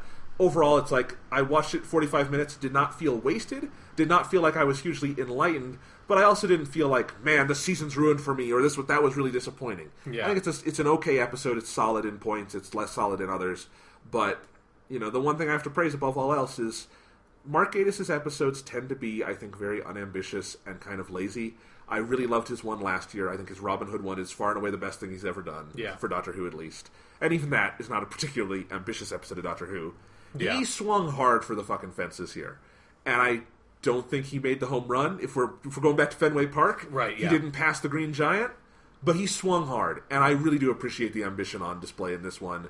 And, you know, it's memorable in a couple ways, if nothing else. So, all of that, there's some good things on display here. Sean, tell me about the stupid things. Yeah, okay. This is fun. Well, first of all, because you got to give your positive take. I want to give my positive take on the episode because I agree. Like, it's very easy, and I'm going to get very angry in a little bit when you start talking about the negative stuff because that's what I do. It's Doctor Who. I care a lot about it, and I just hate things that are really stupid. And this episode goes to some stupid places, but I agree with you, Jonathan, that it is incredible. I think it's very commendable that not just for Mark Gatiss, but just for the show itself to go for something so experimental as to do this found footage episode, and not just do a found footage episode, which is experimental in and of itself, but to do a found footage episode that is in many ways attempting to deconstruct found footage, which is something that I've never. I don't like seek out a lot of found footage stuff, but I've never seen that done, and it is actually like a very potent topic. I feel to write a story around is because the gimmick of found footage has so many nagging little holes in it that are so ripe for just a very classical, like fucking like Derrida style, just raw deconstruction. Like, let's just get in there and show how this doesn't work. Like, there's so much potential there, and I think this like taps into that idea enough to get me intrigued. I think it definitely does not succeed, and it ends up falling into, I think, as many traps as the ones that it exposes in terms of what found footage does that causes found footage products to generally fail, because I think we've talked about this before on the podcast, there's not really a good found footage movie. There's like kind of acceptable found footage movies is the best you really get. Yeah, no, y'all know this is one of my pet peeves that I talk about all the time, and I need to shut up about, but I do talk about. Yeah, it's because they're generally complete shit, and when they're not complete shit, they're generally not that good. There's no such thing as a great found footage movie. No, yeah, for sure. That definitely has not happened. I mean, the only stuff that would be like that is just a legitimate documentary that is actually a found footage movie. Actually, and not a conceit. Grizzly Man. Yeah, exactly. The Werner Herzog movie, that is actual found footage. He found the footage and made a movie out of it. That's a great found footage movie. That's not what we mean when we say found footage. We're saying like a fictional narrative conceit that is found footage, yeah. But the fact that he went for that experimental mode is very interesting. I think it operates pretty well as a horror thriller. I think a little bit better than a lot of these episodes of Doctor Who tends to, because it feels like it is working in a much more modern version of horror that Doctor Who just usually doesn't really go to. It usually sticks to the sort of very classical Twilight Zone psychological stuff, like Midnight or Blink, which are both very good examples of that. Or even just like something a little more conventional, like the Ghost episode with Under the Lake earlier this season. But this like goes for a much more sort of intense, like sort of physically threatening kind of horror with the shaky cam that's, you know, obviously going to be a part of found footage, and a very unsettling monster design. I think the Sandmen visually are fantastic. I wish they had much better backstories, because I think they would be monsters that'd be interesting to appear again, because I think it's a really good costume and a very creepy looking costume. And there are a lot again with the costumes. Good season for costumes. Yeah, really good rubber costumes. Like, whoever's been doing that, just nailing it. I haven't looked at the credits. Is that a credit, Rubber Costume Man? Yeah, it should be. Yeah. But, and then also on top of that, I agree with what you said earlier, Jonathan, that the world building is really strong. Like, not all the characters that are in the episode are amazing, because it's a very, like, sort of standard Doctor Who episode. It's a 45-minute episode. Yeah, it's like, this is one of the duller lots of just, like, very interchangeable, like, I think Under the Lake and Before the Flood, that was a very good example of making those characters, even in Just Under the Lake, that cast was much more interesting than me Yes. than in this episode. But I did really appreciate the little world-building details, the stuff like the Morpheus sleep machine and the stuff around that, which also had a very Fallout kind of vibe to it with like the Sandman song and stuff. Oh, and it is an ingenious setup for an episode. Yeah. The stuff with no sleep. I love that Sandman song. Yeah. Like, wherever it goes, it is a hell of a clever setup. Yeah, for sure. And I like the little bits of like there's some sort of great catastrophe at some point in the ever-fluctuating human history of Doctor Who. Like, I was thinking about this after this episode came out. It was like, how many different versions of humanity's history have we seen that are complete and utter direct conflict with one another? Because there's got to be hundreds at this point. But, like, this version of Earth's human's history, or human's future, that is the history for the show, of India and Japan have collided somehow, and you get this weird mix of cultures with, like, kind of a Shinto, Buddhist, Hindu thing, and stuff like that. I thought those little tiny details were interesting. And I really loved the conversation that Peter Capaldi and Jenna Coleman, the Doctor and Clara, have at the very top of the episode, where they're talking about how the Doctor says it's like, that's not how it works. Like, just because it's a future piece of technology doesn't mean you shove space in front of everything. You don't have space restaurants. I thought that was a very good piece of dialogue. That was some choice banter. Yeah. And then, if nothing else, this episode gives me something that I didn't realize I wanted so much, other than, I guess, before the flood keyed me in on that I really like this. I really like it when Peter Capaldi just fucking straight up talks into the camera, and you get a lot of that in this episode, and that's pretty great. Yes. So there we go. So it's not a waste. For sure. It's an enjoyable episode. It's the kind of episode that, like, when I rewatch this season, I'm not going to, like, be very inclined to skip over it the way I might be with, like, Kill the Moon or In the Forest of the Night from season 8, you know? Yeah. So anyways, now that we've gotten that out of the way... Sleep dust, Sean. Talk about sleep dust. Yeah, so... where the episode really just goes to complete nonsense, like just utter nonsense, is the explanation for the Sandman is that, and the Doctor just says this, I don't know how he knows this, and to be fair, the way the episode ends is in such a confused mess with, like, the whole, like, scheme of the main villain that actually kind of succeeds, that I don't know if this is actually literally supposed to be what they are, but there is no alternative explanation given by the episode, and it's the only explanation I can give, and there's nothing...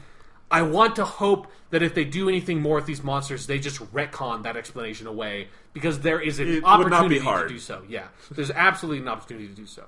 But the explanation is that the Morpheus sleep pod thing, you go into it, it like zaps you or whatever, and makes it so that you basically have a month's worth of sleep in like 5 seconds or whatever, and then you can go about and be a good little capitalist worker and function in the capitalism machine, and that you don't have to sleep, and that all of your labor can just be used to further the profit of the capitalists. Do you think that Marxism class you're in right now will make you watch this episode? No, but okay. I recently wrote an essay for it, and I was very tempted to mention parts of this episode because it is so very relevant.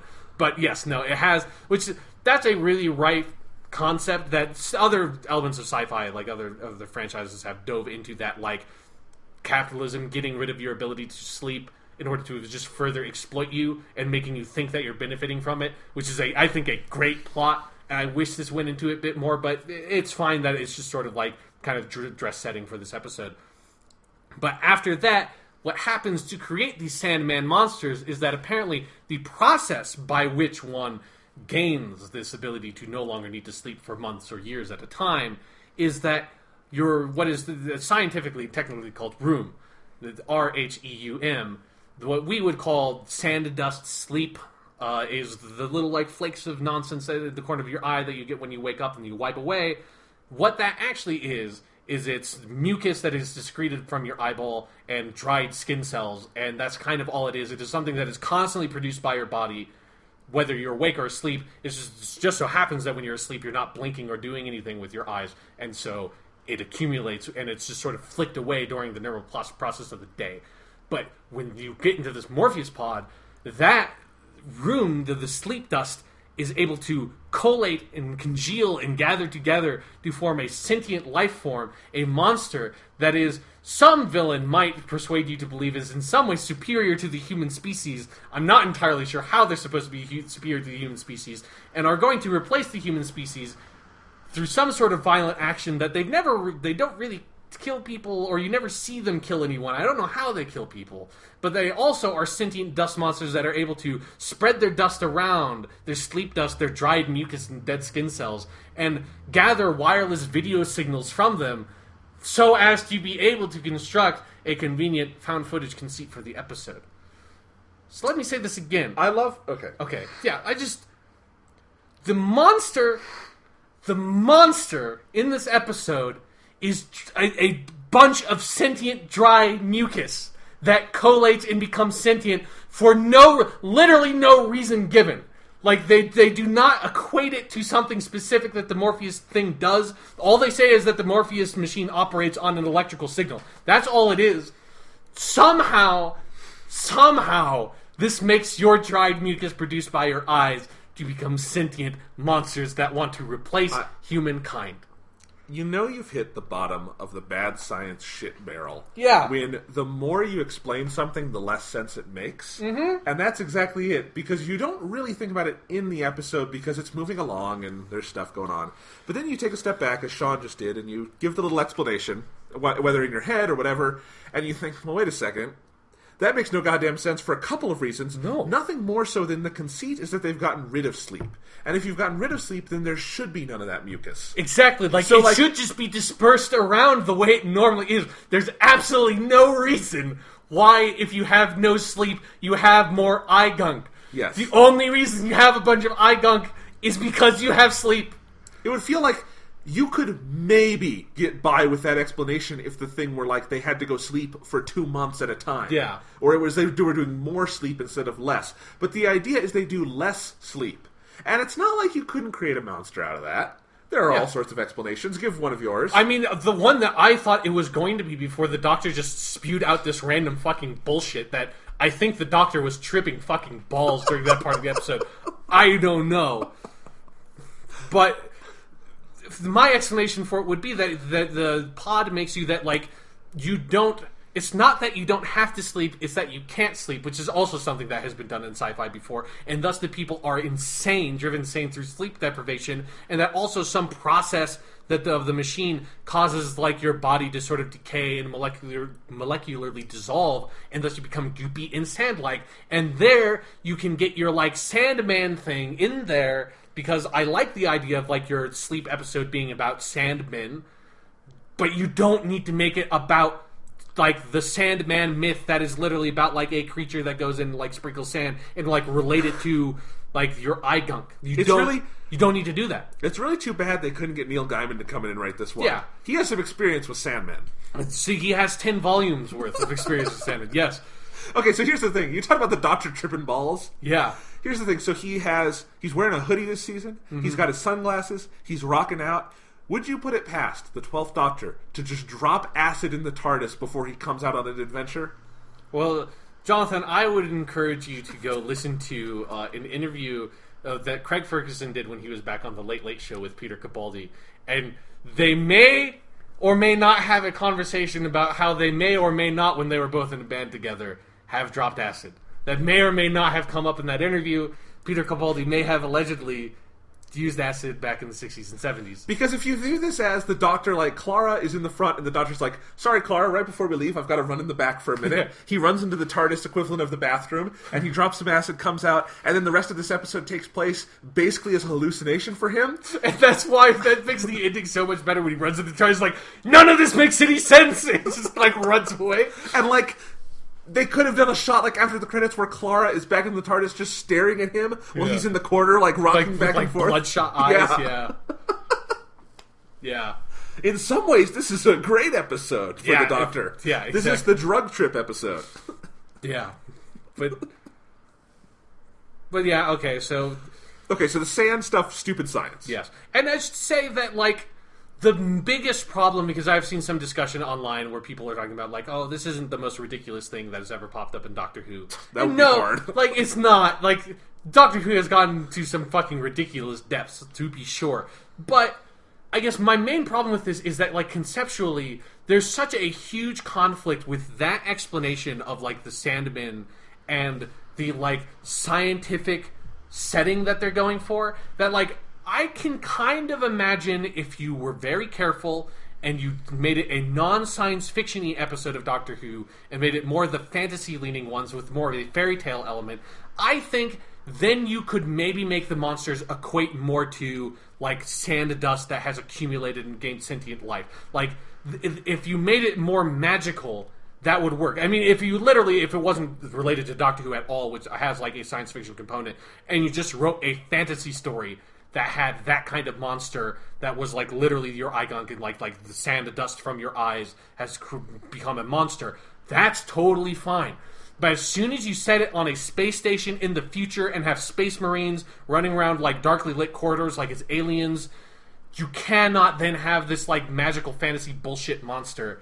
And and obviously, like, Mark Gatiss realizes that because he tries to create a scientific explanation for them, and it's precisely because he tries to create a scientific explanation for it that it completely falls apart. Like, if you cut that part of the episode out, it would literally be a better episode. Like, if you had no explanation for how the monsters came to be, it would be a significantly better episode to me. No, and it is all context, because there are great A-plus episodes of Doctor Who with bullshit science. Yes. There absolutely are. And most episodes of Doctor Who have very little to do with science. But it's just the problem, like with this and Kill the Moon last year, they're actually very good comparisons.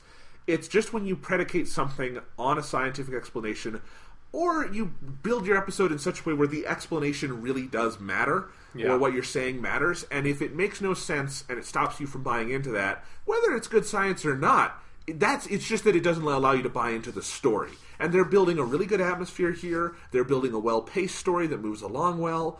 And then you drop that in the middle, and it really sucks the air out of things. That's the problem. It's the same as with Kill the Moon. Like, Kill the Moon has the atmosphere down. It's got it moves along well. Yeah. But then you get to that part where it's like, okay, if you have a fucking first-grade knowledge of how this shit works, and this episode is directly reflexive about the scientific process, and asks you to think about it, then it becomes distracting as a viewer. Yeah, exactly. Yeah, if you're not, again, like in The Doctor's Wife, Neil Gaiman does not invite you to figure out how the TARDIS's conscience got into a woman. Exactly, yeah. And if he did, that would be shitty. But he doesn't ask you to do that, so you are on the episode's wavelength, and it's great. Yeah, or like, I think Blink is a really good example of that, like, you do your statues coming to life episode, and in a completely fantasy show, that would be a very easy thing to do because it's just magic. In a science fiction show, if you tried to make some sort of like, somehow the statues gained, like the literal statues that we just made out of granite, gained sentience, and were attacking people and sending them back in time, and tried to reverse engineer some sort of like plausible scientific explanation for that, you would end up with something as stupid as the eye gunk. All you need to do is say, they're aliens! And that's the sufficient explanation. It's the same thing for like the Doctor and the TARDIS and all of that stuff is sufficiently explained in the context of the show as he is an alien that has advanced technology. That's all you need to say. You don't need to try to come up with some bullshit reverse engineered scientific explanation for how the TARDIS is bigger on the inside than it is on the outside. The Doctor is a Time Lord from a society far more advanced than ours. Therefore, they have technology that operates on principles we do not understand. Therefore, he can have a machine that is bigger on the inside than it is on the outside. Done. Let's go. Let's have fun with the TV show. Like, that's all it takes. And that's how Doctor Who works. Doctor Who doesn't get bogged down in the science explanation because that's not the kind of show it is. It just gives the most plausible scientific explanation it can so that it can move on to the philosophical discussions, which is what Doctor Who has historically been much more interested in exploring than the science. Yeah. So it is just the problem here where the Doctor is talking to scientists, he's talking about science, he's trying to figure this thing out, and then he figures it out, and, just, again, it's connected to the premise. The premise is about the philosophical issue of what happens when we take away sleep, but apparently what happens when we take away sleep is we get more of the side effects of sleep, and then you've thrown the philosophy out the window too, and that's a really interesting question to ask. Yeah, because like with this episode and with Kill the Moon, you're basically putting me as the viewer in a situation where the Doctor is saying something and I'm just saying, that's not true. Like, no, you're wrong. Like, no, that cannot be true. Like, you are just demonstrably incorrect. It's like you're putting the viewer in the situation where they are smarter than the Doctor, which is not how the show works. That's never the situation the viewer should really be in the show. At least not for that kind of explanation. So yeah, like it's something that, like, there are many different versions of this episode that could have been mostly the same with a different explanation for the monster or no explanation for the monster, and it would have been a better episode. But unfortunately, we live in a world where the writer decided, Mark Gatiss decided to offer up this explanation, which does not work in any way, shape, or form. You and I were talking about this off the air yesterday, and I said, this totally feels like the first hammered-out draft of an episode that could become really good if you revised it and worked on it. But like that whole explanation and that whole side of the episodes feels like what you put in so you can get a draft out and focus on the overall structure, and then you would go back and fix that. Yeah, exactly, because it's such a sort of trite expositionary detail that it is no way actually significant how these monsters came to be. What is significant is that they're there and what they are doing. But when you create that explanation, you inordinately place focus on how the monsters came to be, which is not the situation you want to be in. It was just it's a big writing mistake all around. It's a big writing mistake, and I feel like maybe this is the problem with Mark Gatiss episodes in general, is because he and Stephen Moffat are clearly buddies. Yes, for sure, yeah. And I think Stephen Moffat clearly is a pretty hands-on showrunner. I think he rewrites scripts. I think he keeps a consistent level of quality. I think if you look at his run, Stephen Moffat run episodes are good. Like, that is just the general rule in his run. Yeah. There are many more solid to great episodes of Doctor Who in the Stephen Moffat era than there are bad ones. I agree, yeah. I think he's very good at making sure that level of quality is there. And I think with Mark Gatiss episodes, he kind of just lets Mark Gatiss do whatever he wants and then turns it in. Yeah, because Mark Gatiss' episodes do not feel in any way different post-Stephen Moffat running as to pre-Stephen Moffat running. Exactly. They just kind of feel like he does what he does, and Stephen Moffat just lets those be produced. And that's clearly a mistake, because this one just, as much as, like I said, it feels of a piece with Series 9 in a lot of ways, but at the same time, it just doesn't feel like it has the polish of this run. It's just like, Mark Gatiss' episode in Series 5 doesn't feel like it has the polish of that season on it. Which one was his? It's Victory of the Daleks. Oh, right, yeah. Okay. Which is for sure. not a bad one, but it's the most kind of nothing episode that season. Yeah, definitely. Even though, again, that's actually a pretty good premise for a Dalek episode. Yeah, I mean, it's kind of a reused premise from a Patrick Troughton story, but... Yeah, fair enough. I mean, but they put it in World War II, so I guess it makes it different enough. I mean, how many original Dalek premises are there? I mean, not a lot. That's a really... I mean... Say what you will about Daleks in Manhattan, I ain't never seen fucking anything like that before, So maybe I just do actually want rehashed Dalek stories and not new ones. You are definitely right. All right. Well, anyway, yeah. So, I mean, the thing is, I do think Mark Gatiss has good ideas and stuff, but like any writer, the script editor / showrunner is there to massage their ideas and make it a unified, kind of authorial whole. And I just don't think that's done with him, and that's too bad, because I think you could draw out some good writing from him. But yeah, definitely. He's on Sherlock. Like, he's written lots of stuff for British TV, and he's really good. Like, he's a great writer. I think the best episode of Sherlock Season 3, to me, by far, was the Mark Gatiss one, which was the wedding one. Yeah, That's a really good written episode. He did, I think, also the Season 2 finale, Season 1 finale, which is really good. Yeah. I very much dislike the Season 2 finale, so that one was written by Moffat, so it's okay. But yeah, so... It's just a weird thing. Like, I said this last night. At this point, he's written enough bad to dull episodes of Doctor Who that I would much rather have Mark Gatiss, the actor, become a recurring presence on Doctor Who than Mark Gatiss, the writer. Yeah. Because he's an awesome actor. He's really funny. Yeah, and I think he would have... I mean, he has been in one episode of Doctor Who, The Lazarus Experiment. We're not going to talk about that. But it seems like he would have so much fun because he has such a love for Doctor Who. Like, obviously, he's a huge fan. I mean, he wrote Doctor Who novels in the, interim period, in the dark years before the revived show came on. So it's like he's been there with it, and I respect that for sure. But I do wish that... Yeah, I do wish that maybe there was, a stronger editorial presence or something in his episodes that, pushed it in a stronger direction, because he has really good ideas here. But it is... it's kind of that devil in the details kind of thing, that there are just, a couple of really dumb things in this episode that if you change them, it would be a very good episode. Yeah. It's like, I think if anyone else turned in the script for the Crimson Horror, Stephen Moffat would have, slapped them across the face and said, "Get out! Yeah. You're ruining my show!" you know?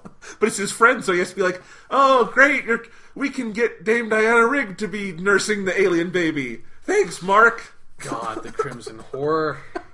Hey, say what you will about Sleep No More. It's no Crimson Horror. No, yeah, it's one of his better episodes for sure. It is not one of the... It's not with that in the bad Mark Gatiss episode. All right, let's get back to Sleep No More. Yeah. And that whole side of it it just sucks the air out of, I think, the second half of the episode. It definitely does, for sure. And then you get to the end, and again, I like what they're going for with the ending, that we're just going to fucking drop the mic and make it scary.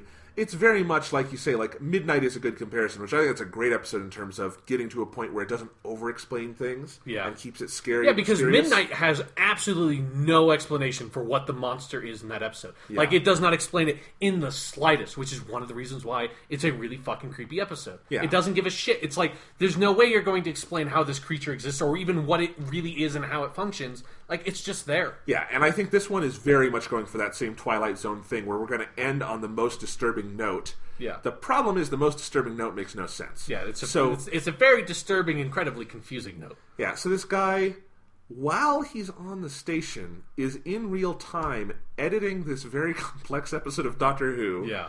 From these video feeds. It's a very well edited episode of Doctor Who. I have to say, the guy's got skills for like a professor. No, he's opening Final Cut and he's editing this really fast. Yeah. And while it's going on, it's like the Spaceballs thing if we're watching the video while it's happening. And he's doing that so he can send it out. I don't know how he's sending it out because he dies at the end. And he's doing that so he can like manipulate people's minds and get the sleep dust. At that point, there's no point even trying to explain it. What he's doing, what he says is that he encodes the electrical signal that is the principle by which the Morpheus machine operates into the video, so that by watching the video, which Jonathan, both you and I did, unfortunately, we are now infected with like the Morpheus electrical signal. That means that we can no longer sleep. I think what he's going for is that the episode is supposed to have been so scary that you no longer want to sleep. Which, like, maybe if I was 2 years old, maybe, like, I feel like it's a creepy episode, but it's not... Yeah, here's the problem. I don't know. I feel like kids are probably so desensitized to this kind of stuff these days that I don't think they would find it this scary. Here's the problem. That's not how electricity works. Well, no. And that's not how video works. Yeah, I mean, you can't like, rewrite our, like, brains via this sort of, like, television image. No, like, that doesn't work. Maybe if you do a Clockwork Orange and like tape Malcolm McDowell's eyes open and show him enough shit, maybe you can do something like that. Yeah. But not in this context. Yeah, I mean, so what is actually wrong with the ending is that it's like, it goes for that sort of very meta ending, but one, I don't think it actually understands what it's trying to achieve by going for the meta ending, and that it's like it's trying to make some sort of correlation between this being a scary episode and like, oh, like this is going to infect you and that the villain wins and all this stuff. But then what it also ends up doing is that, one, it's basically the villain, because he was supposed to be he was supposed to be an okay guy, you thought, for a while, and then he's supposed to be an insane human, but then it's actually that he has orchestrated very specifically everything that has happened, other than the Dr. Clark showing up, which he could not have possibly accounted for.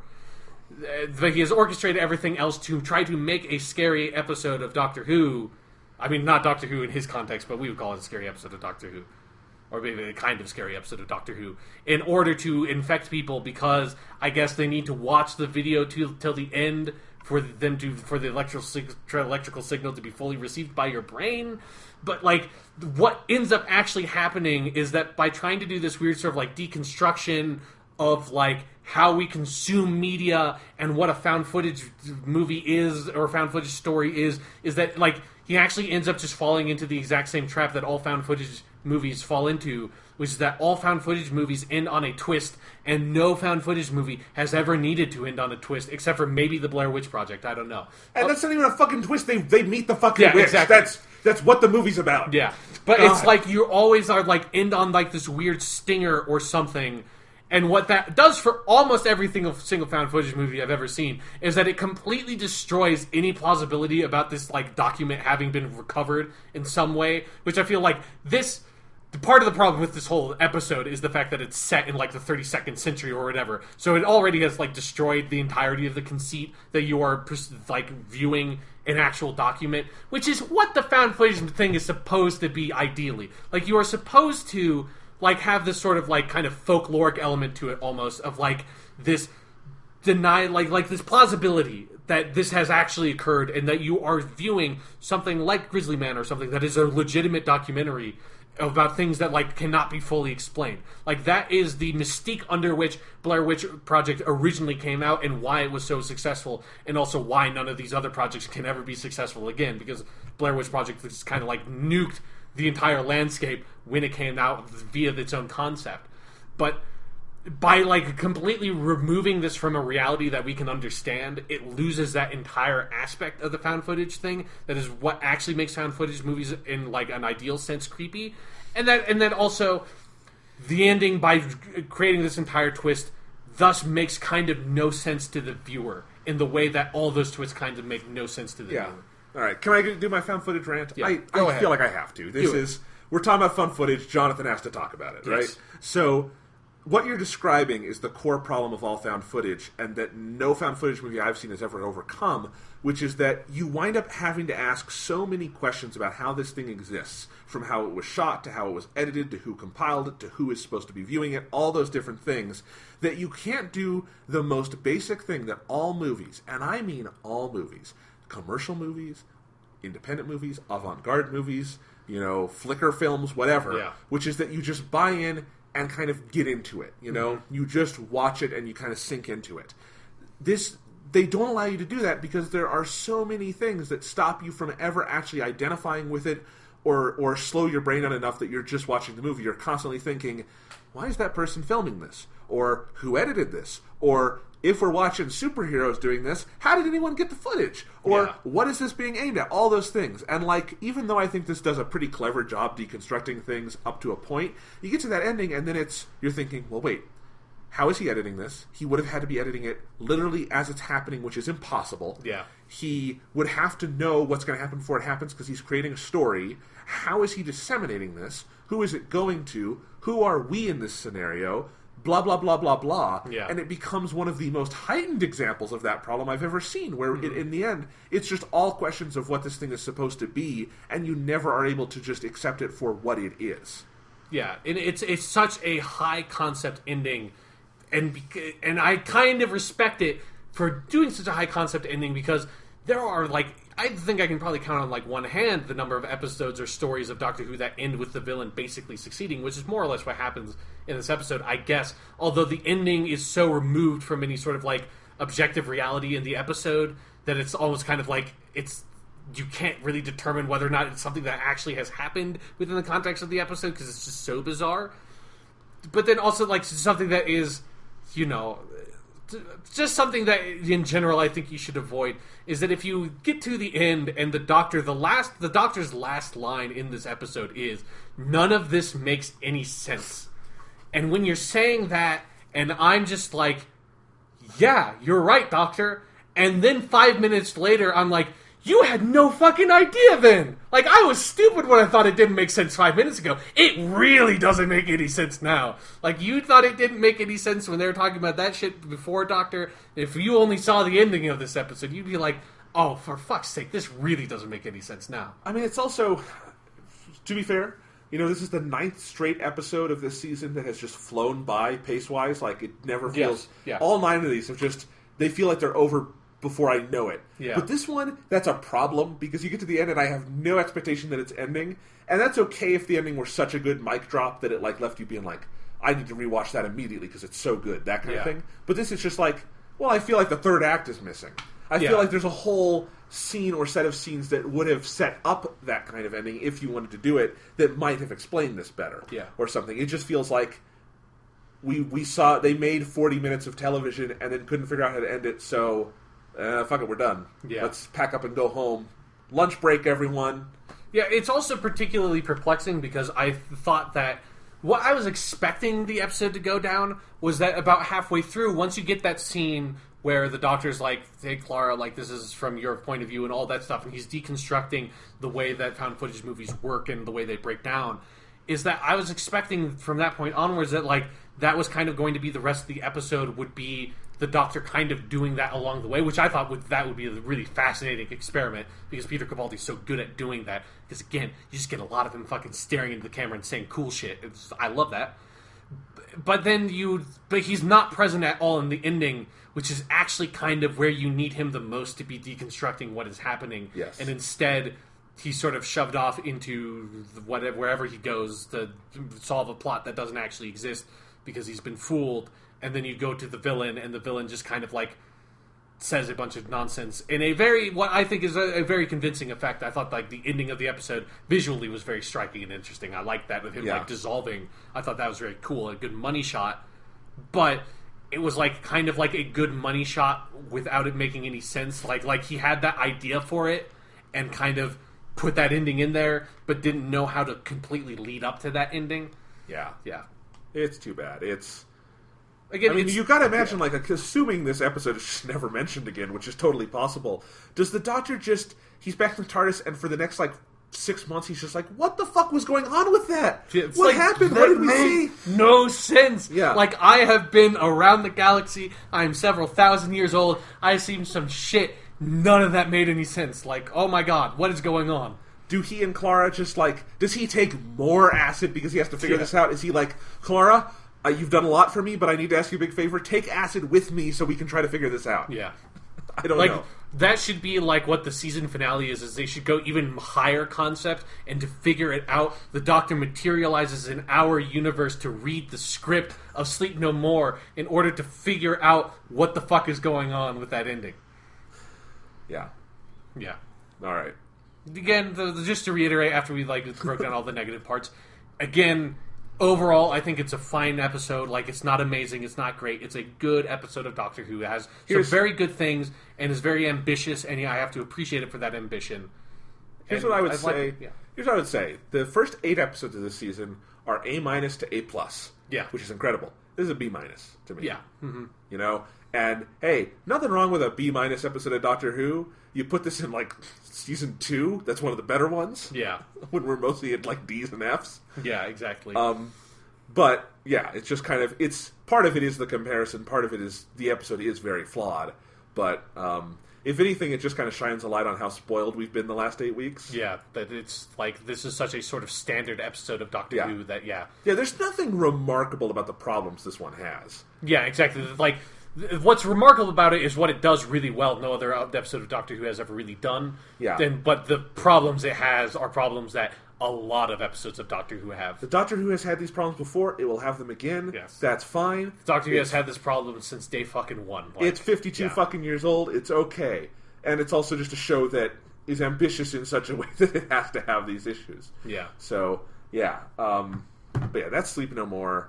Next, I do think the next episode preview was good. I'm excited for Face the Raven because it seems like this might be like I've kind of tried to stay away from spoilers, but the little I can determine is that this might be like more or less where Clara kind of shoves off. I'm not sure. Can't determine. See. It seems like there's some crazy shit going on in the season finales. I think she'll be there until the finale. But I think this could be a turning point. Yeah, I think that it looks like some serious shit is going to go down next episode. I would be astonished if the last scene of this season is anything other than Capaldi and Coleman and their last moments together. Yeah. But, I don't think we're going to lose her here and then have 2 episodes without her. But something could happen. Danny Pink died in the premiere, or in the first scene of the finale last year, and he was still around to the end. Yeah, exactly. That's all I'm saying. But there is, I don't want to go into it here, but I think it's an interesting theory that I had that also, a lot of the Doctor Who community is, sort of, bouncing around about Clara. I'm not going to iterate it here, but if it happens next episode, we can talk about it. I'll just say one thing. Look at the costumes, man. Look at the costumes. Okay, we're going to talk about this off the air. Yeah. Quick programming note. So, next week I am traveling starting on Sunday. So, if we do a podcast, it'll have to be a little earlier, and we won't get to talk about Doctor Who next week. Right. So, we'll have to do that in 2 weeks, and we'll have to do kind of 2 episodes at once. Maybe we can think of a fun kind of one-off episode to do that we can get to you guys next week, because we've been on such a roll with weekly. Yeah. I don't want to break that, even though a vacation at Thanksgiving is a totally reasonable reason to break that. Yeah. Most podcasts I listen to won't be on next week, but we won't be talking about Face the Raven next week. I'm sorry. But maybe we can do something fun. I don't know. So there might be one next week. There might not. Follow me on Twitter at Jonathan Lack. I will let you know. And obviously follow us on Tumblr and everywhere else. We've actually gotten 2 Tumblr followers while we were recording this episode. Cool. So that's fun. One of them had Darth Vader as his avatar. So, that is a quality avatar. Yeah. Yeah. And it was the picture from Empire, the poster. I love that one. Nice, yes. Yeah. So anyway, so we will see you guys either next week or in 2 weeks to continue talking about great season of Doctor Who. Yeah. And more Fallout 4 and things like that. And maybe my adventures in a 20-year-old video game of Ocarina of Time. Who knows? And in the meantime, I think we all know we're all just going to spend our time playing with our Linkles.